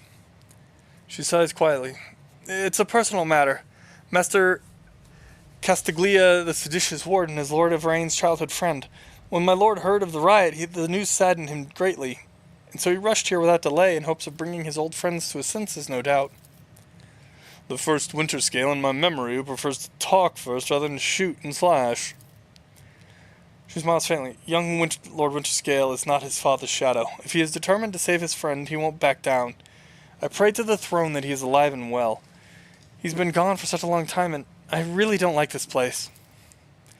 Cassia frowns in confusion. Theobald executed his wife and his only son on the mere suspicion of treason against House Orselio. So why did the noble Ivrain rush to save someone who had betrayed his house? Do bonds of friendship give one the right to make inexcusable mistakes? I'm looking for a man by the name of Heinrich von Kalox. Is he here, perhaps? Unless it's one of the prisoners or guards, then it seems unlikely. There are no shuttles in working order other than yours and mine. There's nothing else anyone could have used to reach this place. Is there anything else I should be appraised of before I set out? Some of the rebels have holed up in barracks. I don't know how many, but given this is the only way through to where the negotiations are taking place, I would expect heavy resistance. Please take caution, your lordship. Lord Winterscale's guards mine the entrance so that the rebels couldn't get to the shuttle. I have no more questions. You may excuse yourself, pilot. Woman freezes for a moment before asking, your lordship, if I may have a minute of your time, I wouldn't ever have dared to trouble you with a personal matter, but the situation, in any case, have you been to the capital of Reichad Minoris yet? I wanted to ask if you saw a man there, a communications officer by the name of Jasper? I have not yet been to Reichad Minoris and know nothing of this officer's fate. That's a shame. May the Emperor keep that fool from harm. Thank you for your time, your lordship. She bows. You can tell by the desperation in her eyes that she's exhausted, frightened, and wishes to be off this planetoid as soon as possible. Well, that's an issue. First up, let's disarm this mine. I better myself through my service. Save our game real quick.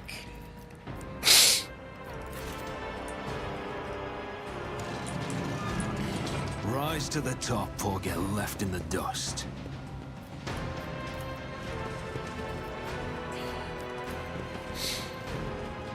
To the barracks!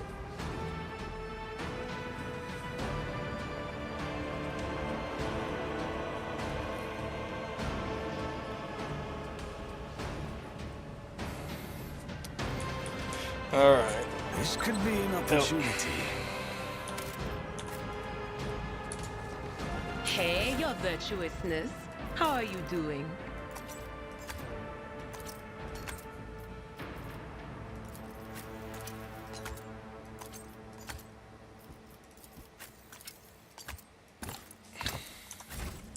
I was born to wage war against darkness.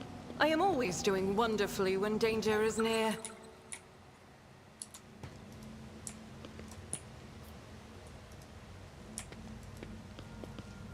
The Emperor favors me today.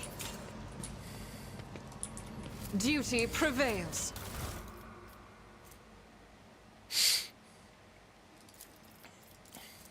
Prison Diary of Ati Shan, Part 1. Grok shit, why me? Why? I missed my tithe payment 12 years ago. 12 years. The inspector's writ got lost somewhere in the bowels of the planetary administratum. It was lying there this whole time, but they made sure to remember to tack on the fines every month. By the time they found the blasted paper and finally informed me, the total sum was so obscene that it would take 3 generations of my descendants if I had any to pay it off. My fate was sealed. Trial, sentence, prison. All because some daft rotter who shoved my paper in the wrong box. To be fair, I think I got off pretty easily. My bed in the barracks is about as hard as that slab of rockcrete I've got at home. Working the quarry isn't much tougher than my old job. And the rules? Avoid taking me, that old sod that governs Reichhead Minoris is a bloody sadist by comparison. It's a strange old place. I haven't been beaten at once yet. The guards bark orders all the time, but they never hit us. I've also got this kind of inner circle of special chosen prisoners. The Optimatum, they call it. If you can get in, Emperor as my witness, you get an actual day off. They let you out of your cell and into the yard by the big barracks. I tell you what, they let you rest there and feed you better than whatever swill they're giving us in the canteen. They told me it's to improve our motivation and all that, but to foster a stronger desire to reform and become a worthy servant of the Imperium once more. But I know it for what it is. Just a club for the Warden's favorites. Same story as everywhere else. Suck up to the people in power and get some swanky perks. They say the whole thing was the Warden's idea. Funny man, our Warden. He looks more noble than nobility itself. Tall, groomed, teeth even. Eyes burning, boots so polished you can see yourself when you move to lick him. That nutter doesn't much want people licking his boots. He walks around looking like he's deep in thought, alright. With only a couple guards at his side, and he sometimes, if you can believe it, talks to prisoners. What's your name, he asks them all quiet like. Why were you condemned? Do you feel remorse? He never even yells at no one. Never orders them to have him flogged. Instead he doles rewards out to the special ones. Keeps telling us things like how we should strive to make society better, believe in us again. Uh-huh. Whatever you say, Master Warden. Starting tomorrow, I'll be trying to join these optimates of yours. I'm stuck in here till the day I die, and that means no return to society from me. But, with the Emperor's help, I might just join the ranks of the local elite.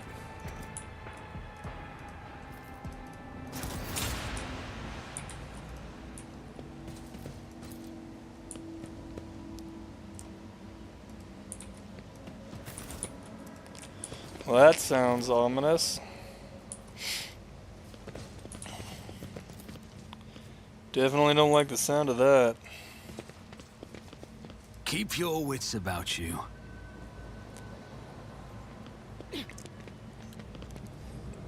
I'll make an example out of you.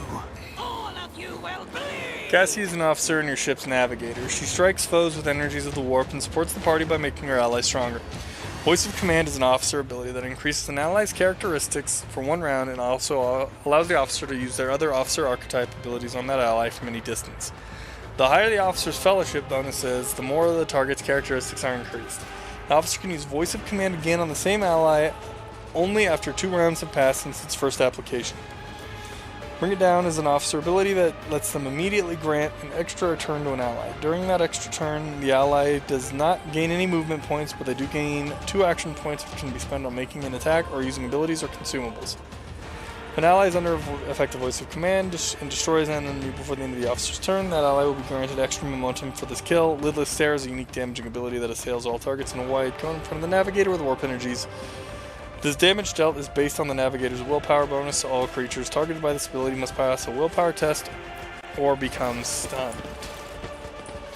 I've been ambushed. The battle begins. I will bathe this battlefield in righteous fury.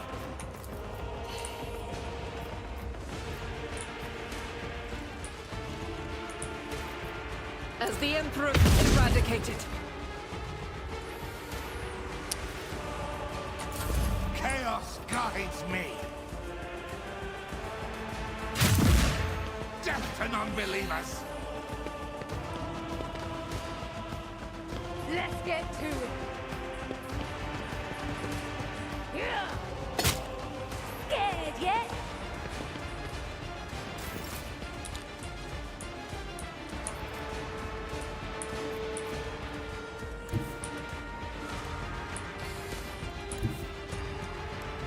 Emperor, give me strength. Alright, go over there and look at those I'm dudes. not accustomed to being...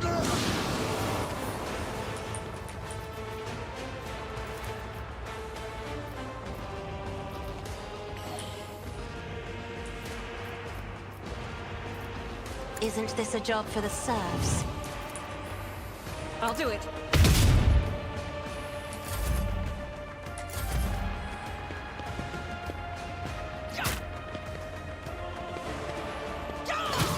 Ow, he kicked me!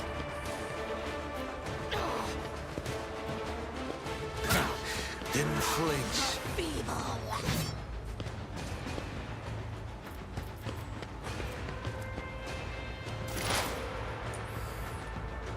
I know what is to come. Can I fall back now? Anything else? On it. Be gone. Anything else?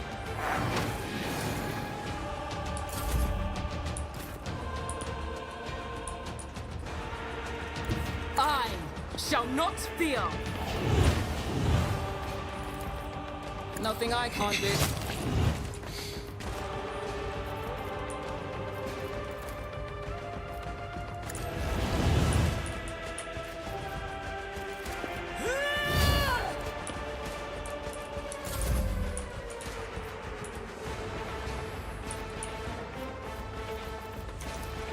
Indeed. Reduced to dust.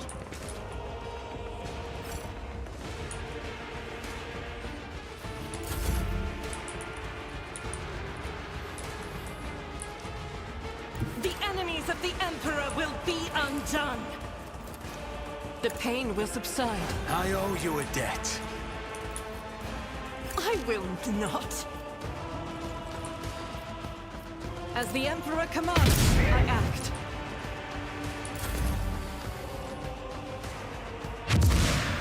Death to the weak! On in, maggot.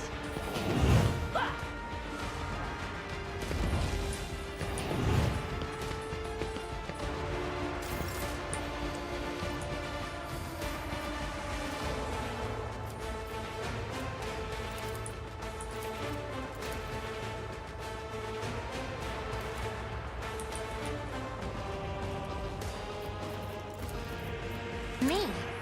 If you insist, Lord Captain. If I may. Momentum.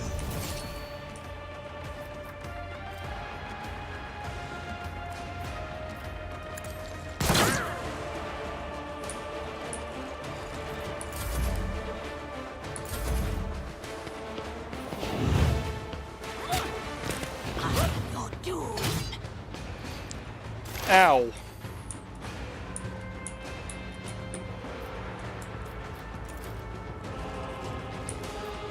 But of course. The Warp's influence is growing stronger.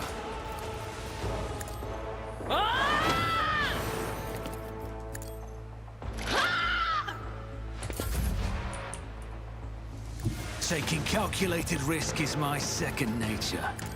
Your end was inevitable.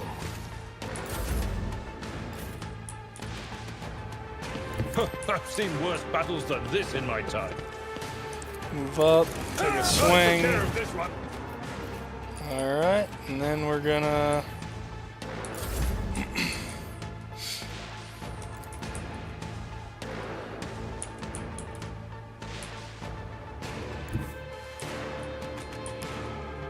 Guided by faith. I serve the ruinous powers!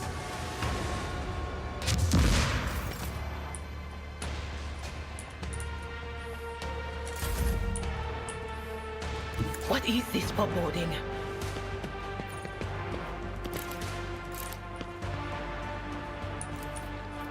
Was that you?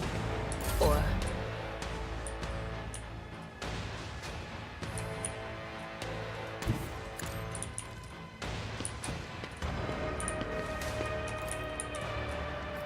I'll make it happen.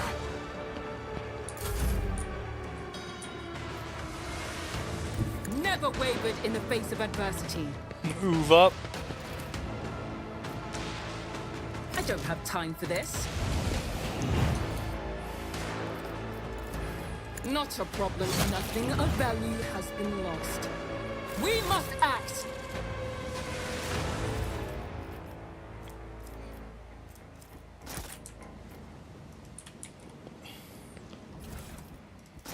A lot of knives.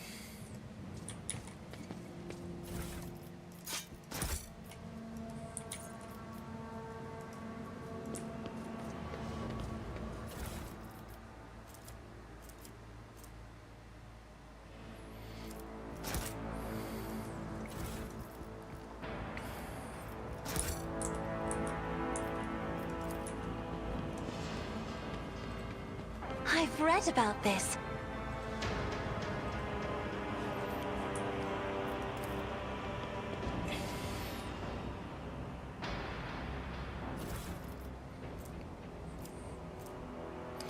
Prisoner shank. Damn, 1 to 18 damage. That's actually... Well, I mean... It's such a wide... damage value that... It's got a really high upside, but a really low downside, too. Oop. Prison Diary of Atishan, Part 2. I swear the Emperor hasn't forsaken me. Guess who just came down the shuttle gangway among the fresh batch of prisoners? Cleansing Throne Damned Willia, former Administratum clerk. No, the clerk. The very same scum who lost the writ about the missing payment. He's the reason I'm in this hole. Don't know what they threw him in for, but I've never felt better in my life. He's not just behind the same bars as me, he's fresh meat, and I'm a venerable optimate respected by everyone in the colony. The warden just came up with a new improvement. From now on, anyone who underperforms, misbehaves, or causes trouble any other way is to be punished by the community, specifically by the local best and brightest. Yours truly, the Optimates. The last two sods who failed to meet the quota were stripped naked, whipped, and thrown into the cages in the big barracks. That's where they have to eat, sleep, and shit now that with everyone watching. Thought to myself then, that isn't right. They've taken these punishments too far, but now, just you wait, you piece of crock shit. I'll get you for something. Those cages are calling your name. Well, our buddy Sean is slipping.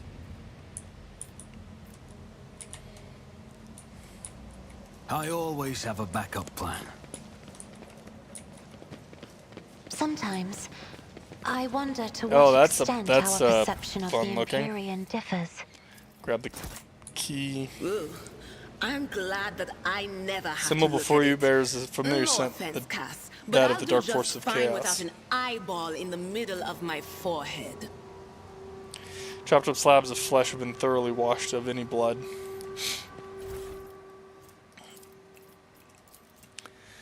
Prison Diary of Atishan, Part 3. I'm scared. I should have known all that charity from the warden was going to bring nothing but trouble. No noble, no matter how barmy, would pull anything of the sort, but that man... It started with the little things. The warden would come by to talk as he did, except he used to ask us questions before, and now he was mostly gushing sermons. Some gibberish about a path of purgation, sanctity of sacrifice, seeing with blinded eyes. I listened and nodded. Yes, Master Warden. Of course, Master Warden. He could say whatever rubbish he wanted as long as the tasty Optimate meals kept coming. Thought everyone else was doing the same, nodding just to please the big man. I was wrong. After that, people in the barracks started yapping on about purgation and blindness too. Apparently, us Optimates were no longer just the Warden's favorites. We were, Emperor forgive me, prophets of some kind who were meant to save the rest of this sorry lot, or awaken them, or make them see, some rubbish along those lines. People were now supposed to make sacrifices to Optimates. Yesterday, the sap who slept in the bed under me in my first year here cut off his own damn ear and crawled on his knees toward me. He handed me the ear and begged me not to forsake him when the fateful hour came. What in the throne am I supposed to do with an ear? Why is everyone, every single one, staring at me all the time? The warden said the time was nigh, that fate had truly great things in store for the Optimates. I went to look for my good friend, Clinton was doing. He hasn't spoken for 3 months, ever since I had all his top teeth ripped out. He spoke today. He looked straight at me and said, "Dead man." I kept hitting him until it hurt me. Now my fists and feet are all bruised. Half the barracks stood there and watched and prayed. I'm scared. Well, at least he's not completely gone yet. Severed human body parts. Judging by the number of horrid morsels, dozens of victims were slain here.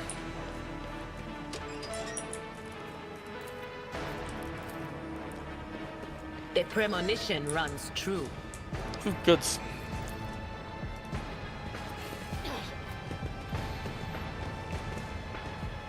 My brethren, the dawn is nigh. The Optimates will guide us into a new existence. Yes, yes, dear brethren, have a taste of my steel. Oh, how I've longed for this, my dear brethren.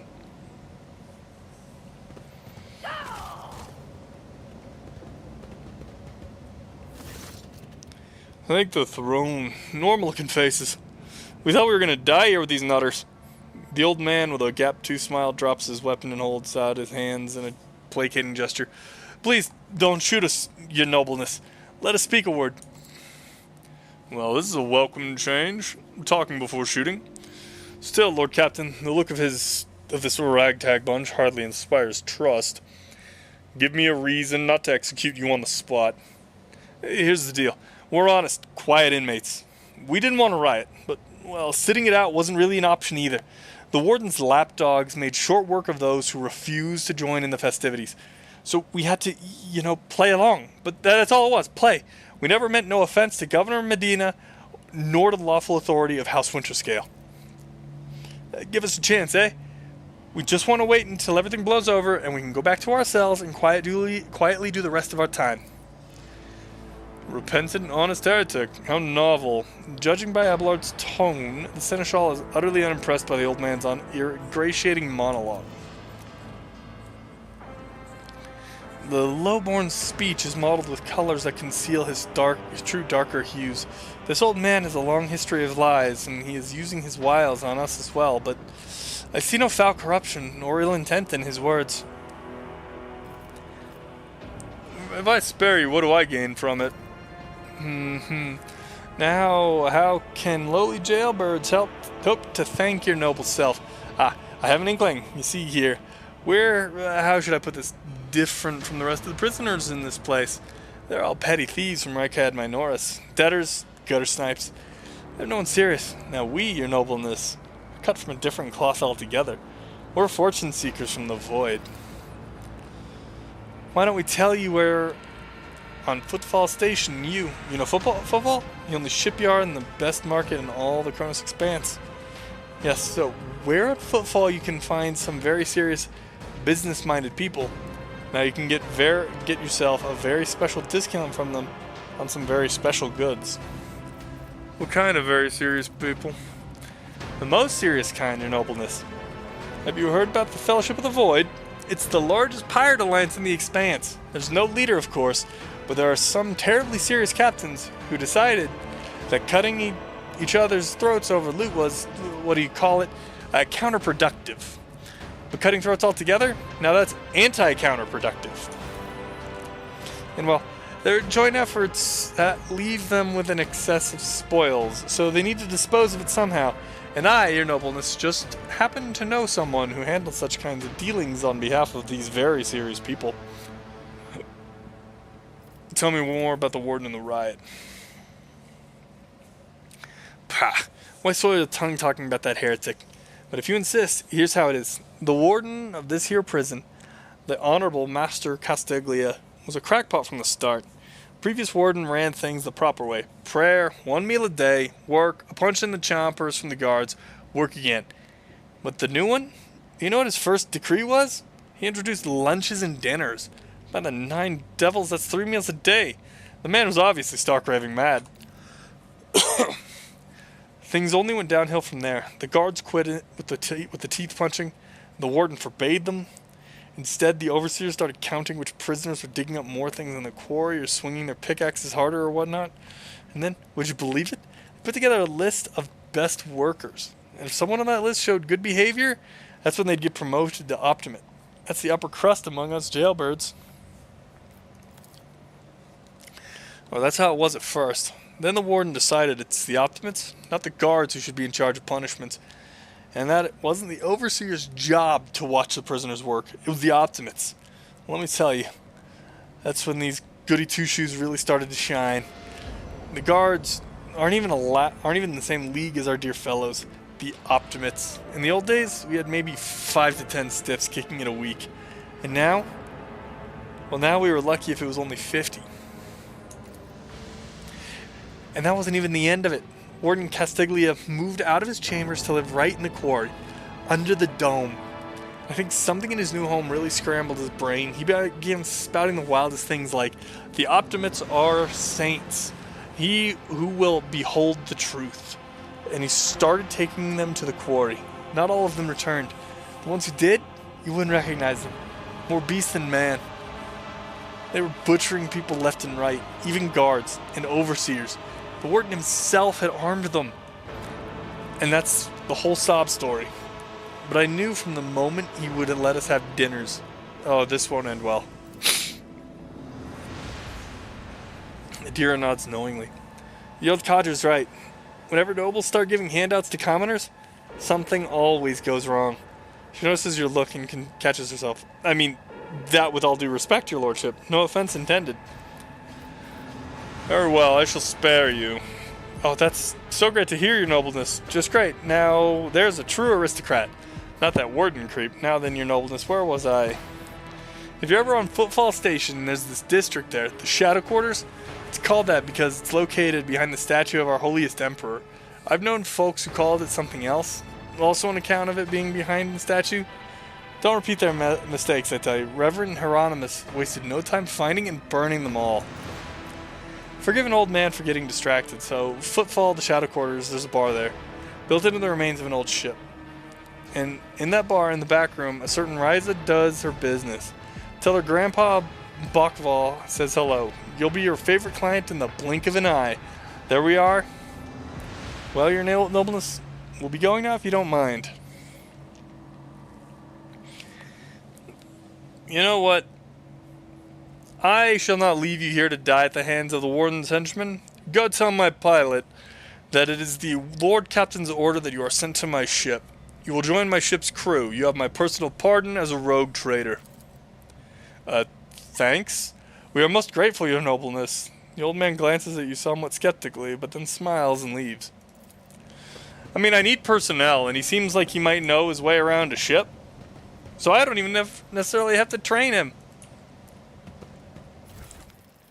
We can put those into cargo. Don't need them. Over.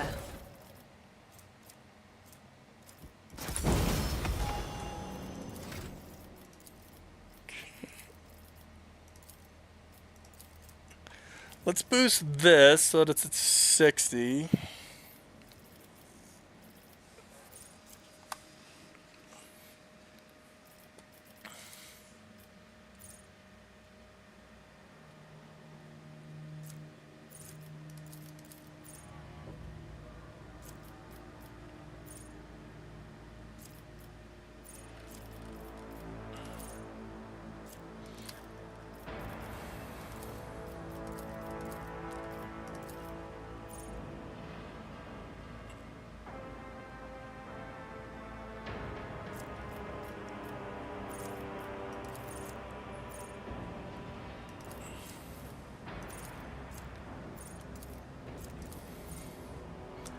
I'm going to use Stronger Together. All allies excluding Xenos in the current party gain +5 to the same characteristic as was chosen for humanity's finest.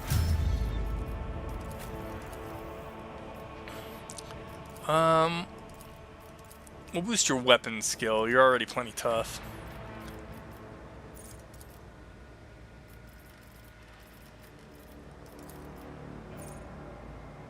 We'll use then. We'll actually.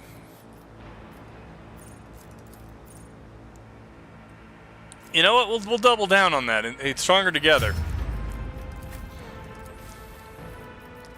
Let's see. Yeah, join analysis. Until the next operator's next turn, allies also remove exploits and deal more damage. Boost your tech use. We'll let you boost your agility.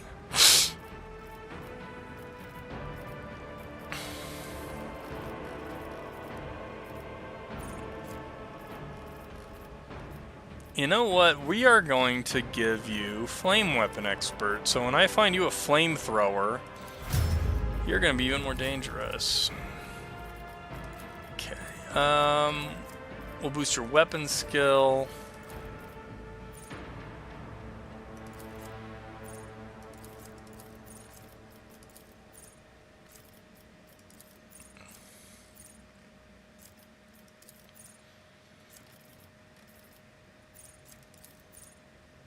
We will take yeah, we'll give you shotgun mastery, so you can carry a shotgun in one hand.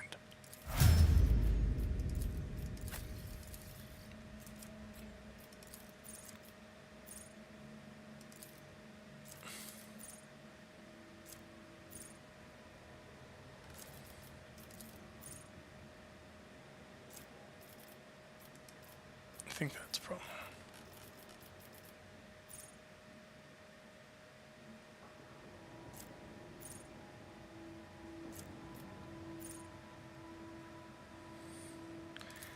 I think this one's my best bet, at least for now, because every time I have her use her orders, it'll give her a boost.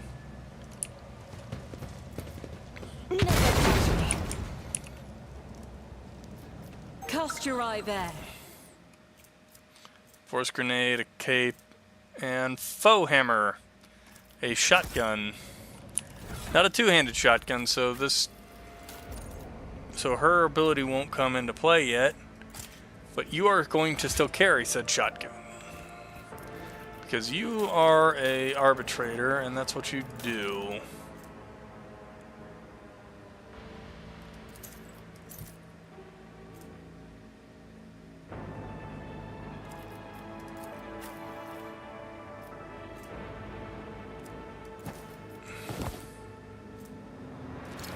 Take tactical goggles instead.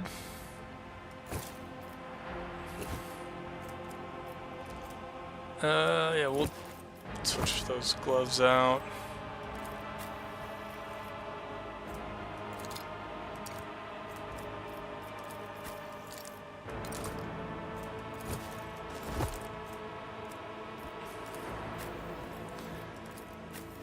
She is very not...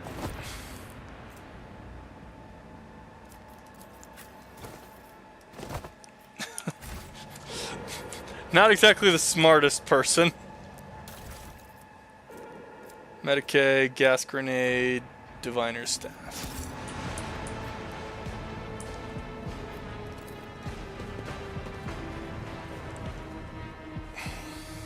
I find it very funny that my arbitrator has the 25 intelligence.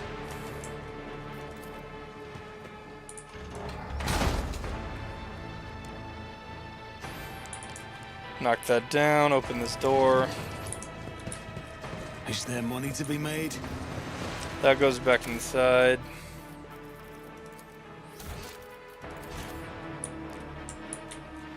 To the open pit.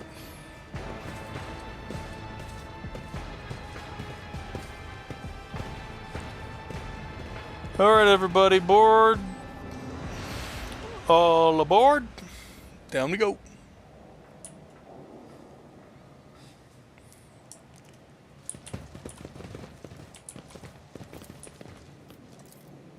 That wasn't so difficult. Nothing's impossible for this old Evidence officer. suggests the victim was killed by poison gas.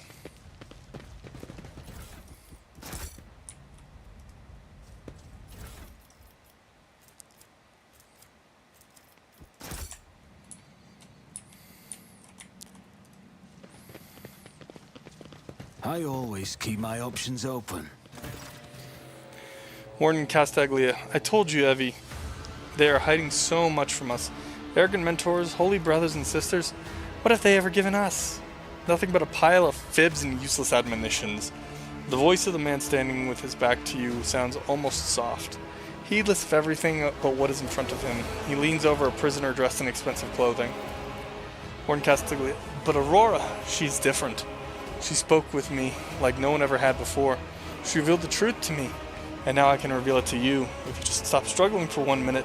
What? The man finally realizes he is not alone and turns to you. He's clutching a long, thin, metallic rod with blood dripping off it. We have guests. From the Von Valencia ship, I would wager. Evie, my dear, you will have to wait. Do not faint, I beg of you. It is important that you feel everything, including your other eye. The warden's words are suddenly drowned out by a chorus of voices in your head. The entity that still dwells in the recesses of your mind rejoices in a cacophony of cries. This place holds a great significance for the entity. In the frantic chanting of the voices, you can almost make out words that speak of an ancient grave. One that was opened, for it contained a priceless treasure, a most coveted prize, for that was retrieved by the faithful after a centuries-long search. Such dreadful shades. Cassia recoils and covers her mouth. The colors of this place, they are putrescent to the core. And these people, their colors are oozing with madness and despair and pain and doom.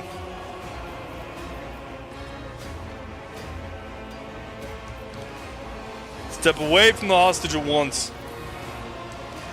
Norton sneers and glances at the maimed young man. Hostage? How rude. Young Winterscale is my guest and dearest friend. He came here himself to visit his old acquaintance and have a heartfelt talk. And I am merely showing him some appropriate hospitality to commemorate our reunion. As if he echoing his words, Yvain lets out a weak moan. How dare you, contemptible peasant? For every drop of noble blood you spill, you will pay 100-fold more. Cassia turns to you for support with an expression that is equal parts indignant and frightened. Abelard shakes his head somberly. That poor fool. I knew nothing good would come of his naive attempt at negotiating with heretics. However, Yvain appears to still be alive. If we make haste, we might yet save him.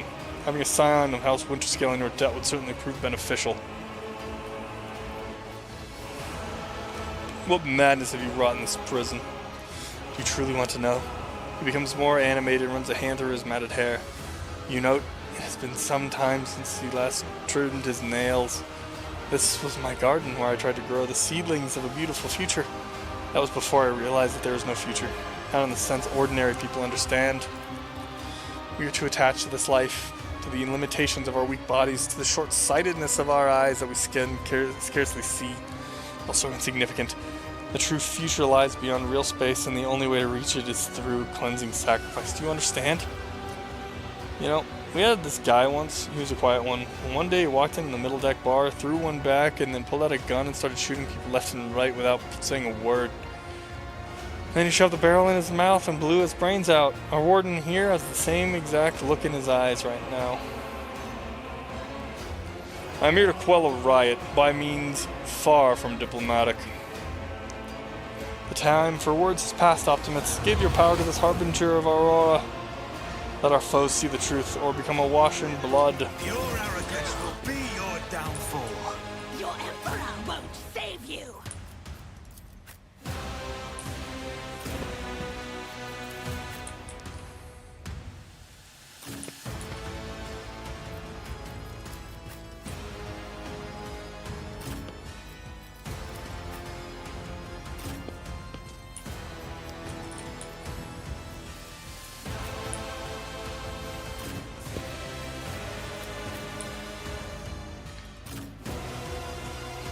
I forgot to give her a gun.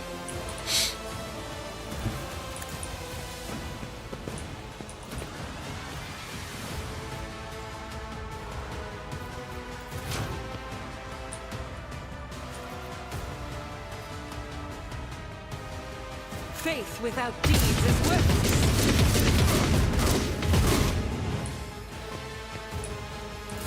Out of my way! Out of my way!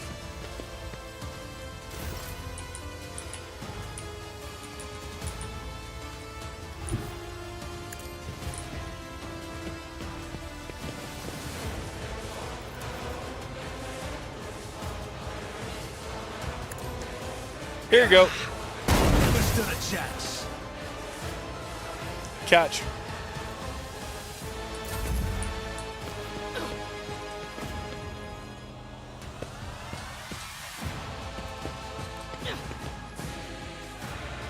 I serve the ruinous powers.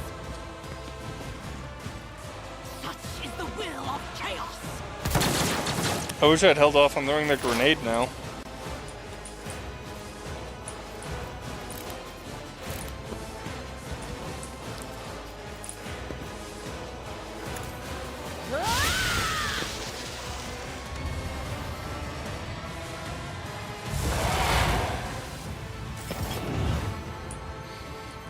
Oh, that was interesting. Will do. No can do.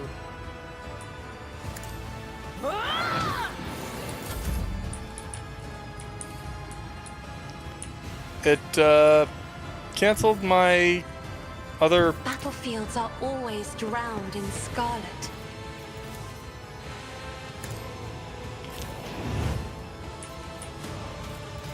I will do my duty.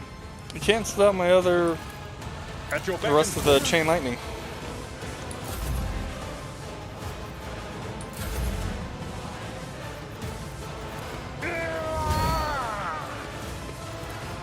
It will be done.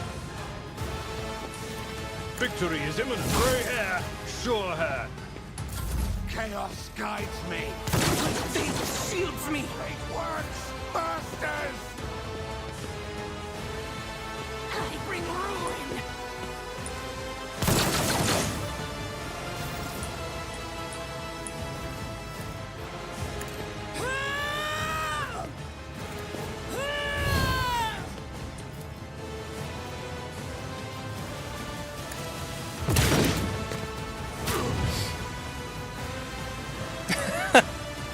Send him flying.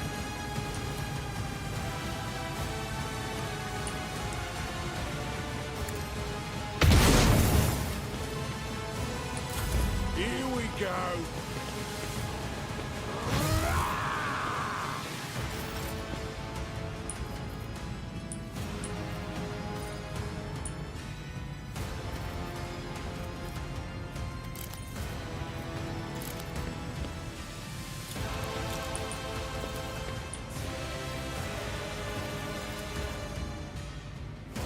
It's as good as done.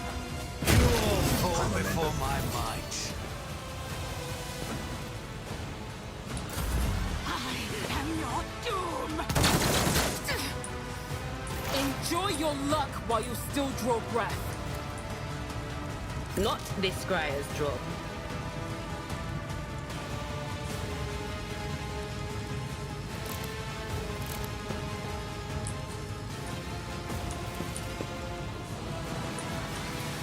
On it.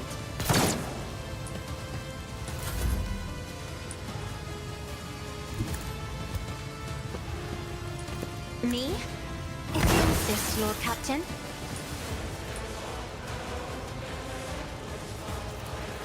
I am a navigator, not a servitor. I'll see to it.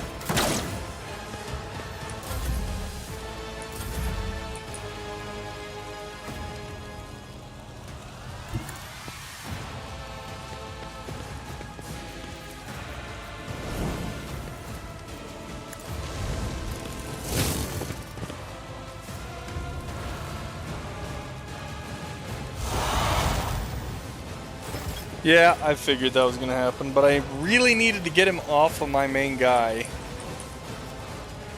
I'm not interested. At your beck and call. Chaos guides me.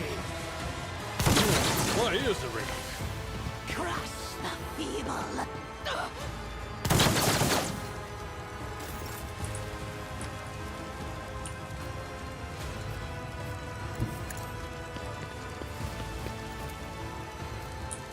Oh, apparently I can't go up that way. Okay.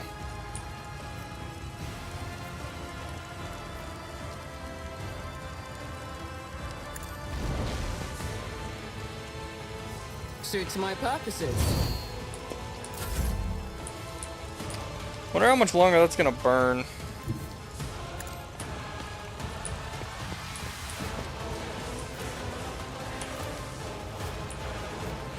As the Emperor commands. Let's get to it.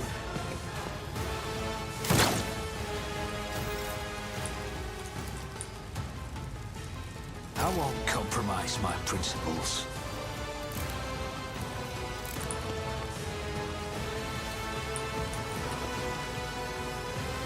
Who, if not me?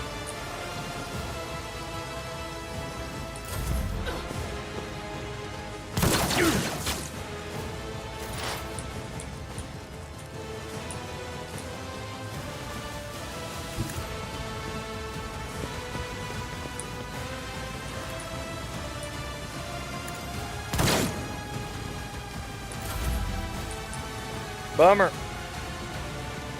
Step aside. The Navigator is coming. Me? If you insist, Lord Captain. Isn't this a job for the serfs? Whoops, wrong person. Will do. Eh, she worked out.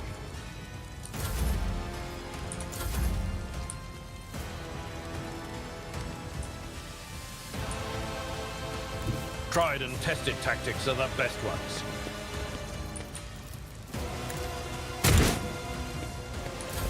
Death to non-believers!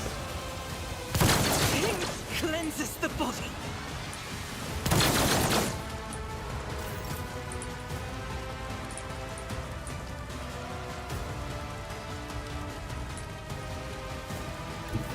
Forge ahead!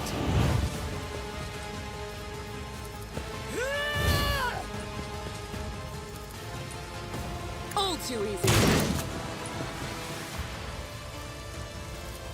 Nothing I can't do.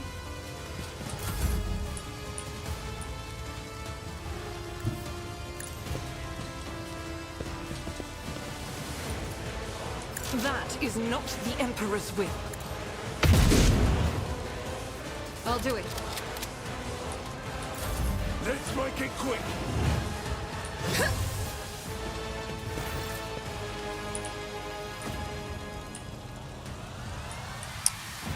You know, probably wouldn't have thrown that grenade if I'd realized how long it was going to sit there, Make it up. Another enemy down. making the area be on fire.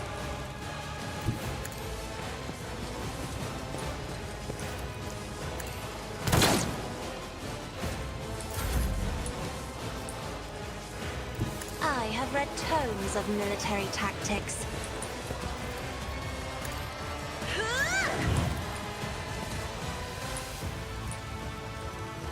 As the Emperor commands, I act.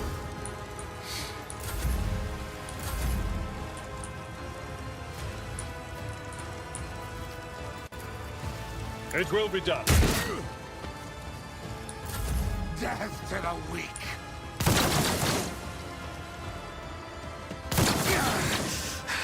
I've faced worse than this. Suits my purposes. Nothing I can't do. Already done.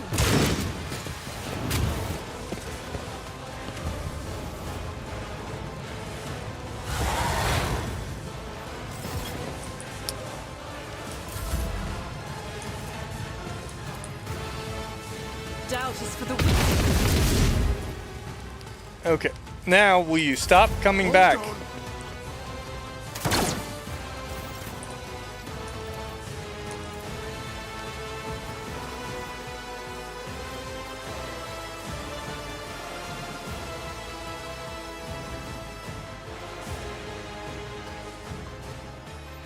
It's as good as done. I'll see to the best defense is a good offense. You should feel honored to witness this. Who, if not me? On it. Should have thought twice before crossing me. They who discern the future own the battlefield. That is not my destiny.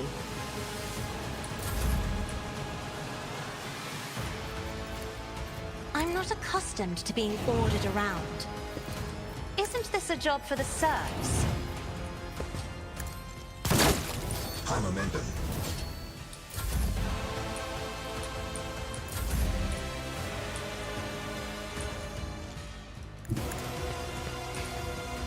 Alright, lead boss dude is dead.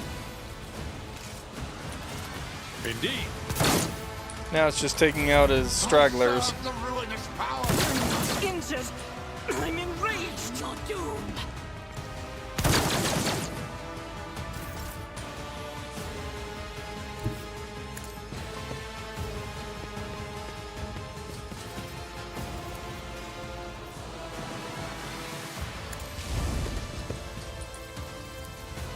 Not a problem.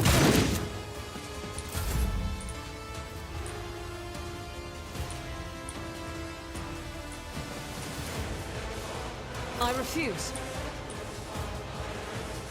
God Emperor, move through me. Be the fire in my heart. I'll do it.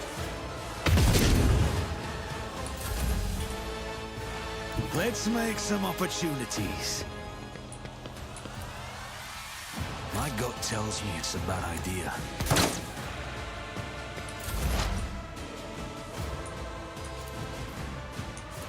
No can do. But of course. If I may? I'll make it. You never stood a chance. Follow my lead. Victory is Oh in crap, that's 0%. I serve the ruinous cause.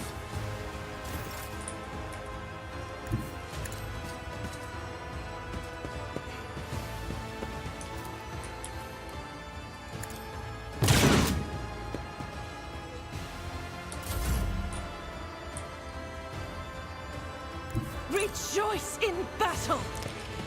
Go up and get him. Faith without power resides in the will of the righteous. As the Emperor commands, I act. I'll do it. None can escape the Emperor's There we go. judgment. I woke up with a feeling of wonder, as if a field of flowers was blossoming nearby. Evane Winterscale. I don't believe we've been from death. properly A introduced. 1,000 heretics were burning alive, begging and sobbing and howling. Blood is bubbling on the young man's lips and his voice is barely audible, but even now it remains melodious and quite courteous. Evane Winterscale at Coronis. Greatly pleased to make your acquaintance. On the rare days that Lord Winterscale visited Urac 5, the station was awash in a mist of warm hues. We were forbidden from meeting each other, but I was delighted still to see such rare colors in my home. Now, however, his colors are darkening, twisting from pain and bitterness. We must help, Lord Captain. We must save the clarity of his soul, for he whose presence makes the world a little brighter deserves no less. Evane Winterscale. Lady Cassia, I presume. The sacred child of House Orselio. How disgraceful it is that on the day we finally meet, Evane looks away in shame. I find myself not at my best. Cassia, there is no disgrace in your predicament, Lord Winterscale. The Lord Captain and I met under similarly dreadful and tragic circumstances.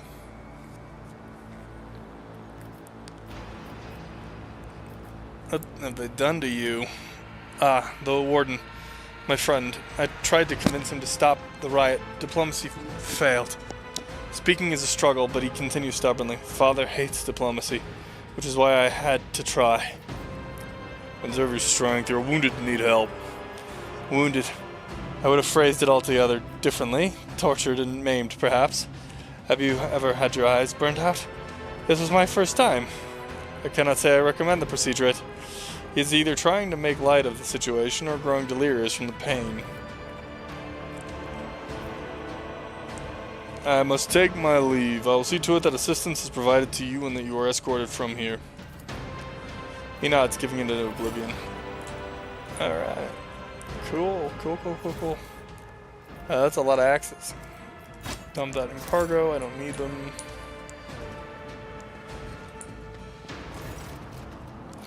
Your eyes drawn to the shards of the enormous lens scattered around the broken device. First, you are uncertain as to what troubles you, but suddenly the realization hits you. The glass shimmers in a unique way, just the same way as the shards of the unknown broken object you found near Theodora von Valencia's desk. Abelard, what's the matter, Lord Captain? Why are you so interested in... Abelard trails off when he notices what you are looking at. He instantly makes a connection. By the Imperium Saints, it cannot be. Idira bites her lip. I see it too. Whatever that thing in her study was, it was made from the same material as this junk. Abelard, what? What? Abelard is at a loss for words.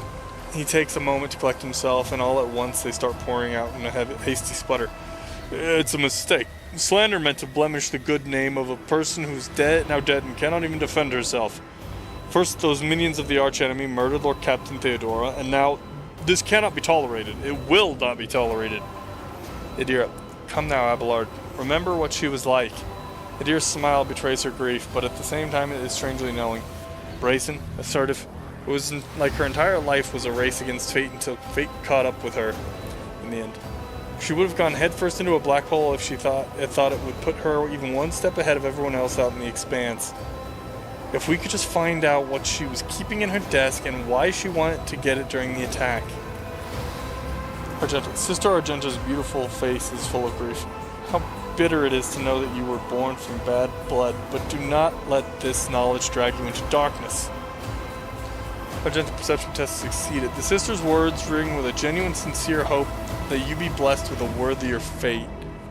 She does not appear to be shocked by the news of Theodora's possible heresy. Idira, life must be so easy for your sanctimonious preachers. A dubious trinket, and you no longer see a person. You see bad blood, an annoying hindrance. There's enough venom in Idira's voice to poison an entire regiment. Argenta recoils, but the next moment her dark eyes ignite with fury. How dare you admonish me? We're speaking of abetting the archenemy. A person who has tainted themselves thus can never justify their actions. Idira, sure, why go through all the trouble of trying to make sense of anything when you can just label them a heretic and call it a day? Except, dear friend, I seem to remember that you didn't mind Theodora so much when you were aboard the ship. You didn't leave her side for even a moment. She rescued you, aided you, and your adoration wilted the moment you heard an accusation sullying her memory. You weren't surprised or upset, you just gave up on her and moved on. Yep. Yeah, just finished clearing this boss event here. Idira is right. It is too soon to cast accusations of heresy. Don't be naive. Theodora kept an unsanctioned witch by her side like a pet. Do you really believe she would think twice about crossing the line in other ways? No, probably not. But at the same time, we don't know enough. Rogue traders can get away with a lot.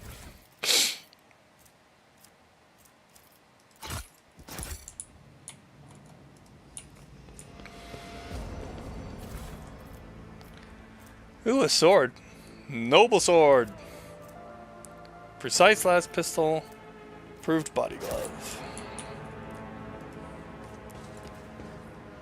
This one was kind of a fun one because there were 3 lenses around the arena that I had to destroy, which was what that conversation was about.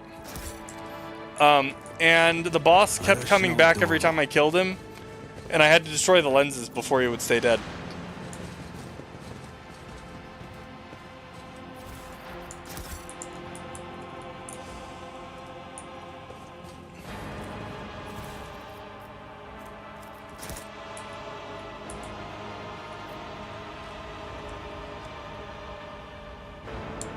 Oh, it's the same guy? Didn't even take a day off of work after that. Gotta hand it to him. Always keep your eye on the prize.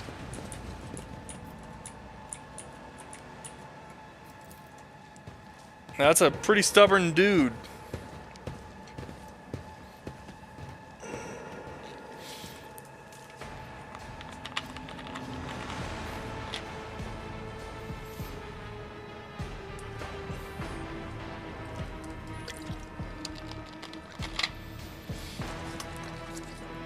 You're not wrong, but it depends on a lot how those work. Some of them are done badly because, you know, the boss itself has too much HP, so making one mistake ends up in a spiral, but otherwise you're usually going to be fine. This one, the boss had pretty low HP, but otherwise, you know, not a big deal. Pilot Raquel. Your lordship, the rebellion has been crushed. I have news of your lord. She anxiously pitches forward. Is Lord Winterscale alive? Is he alright?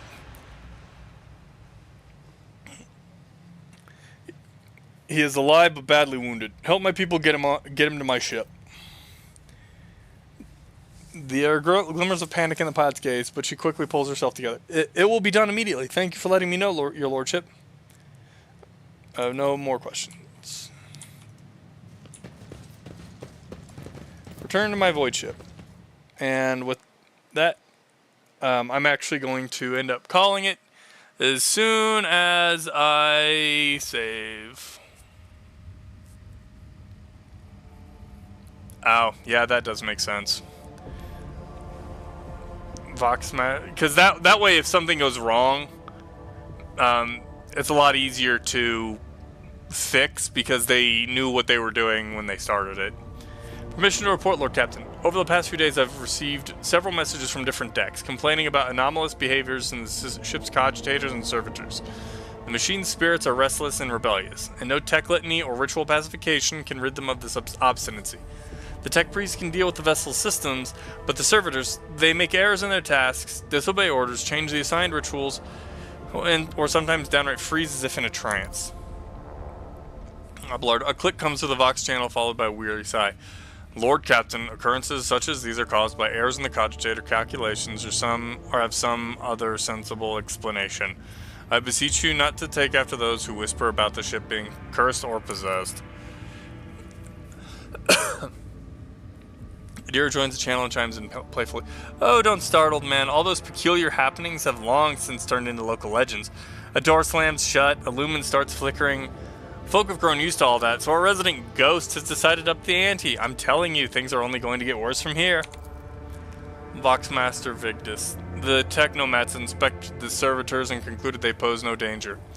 According to the servants of the Omnissiah, such behavior is caused either by the echoes of the minds not completely eliminated, or by manifestations of the machine spirit's will.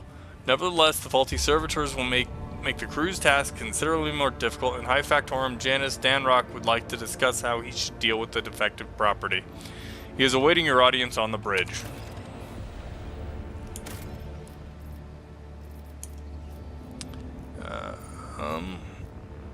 Back to bridge.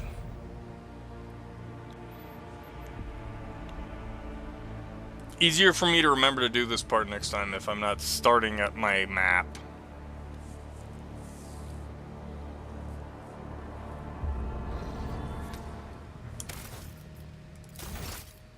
Alright, so we're going to go ahead and we're going to save it there. And we will pick this thing up next Tuesday.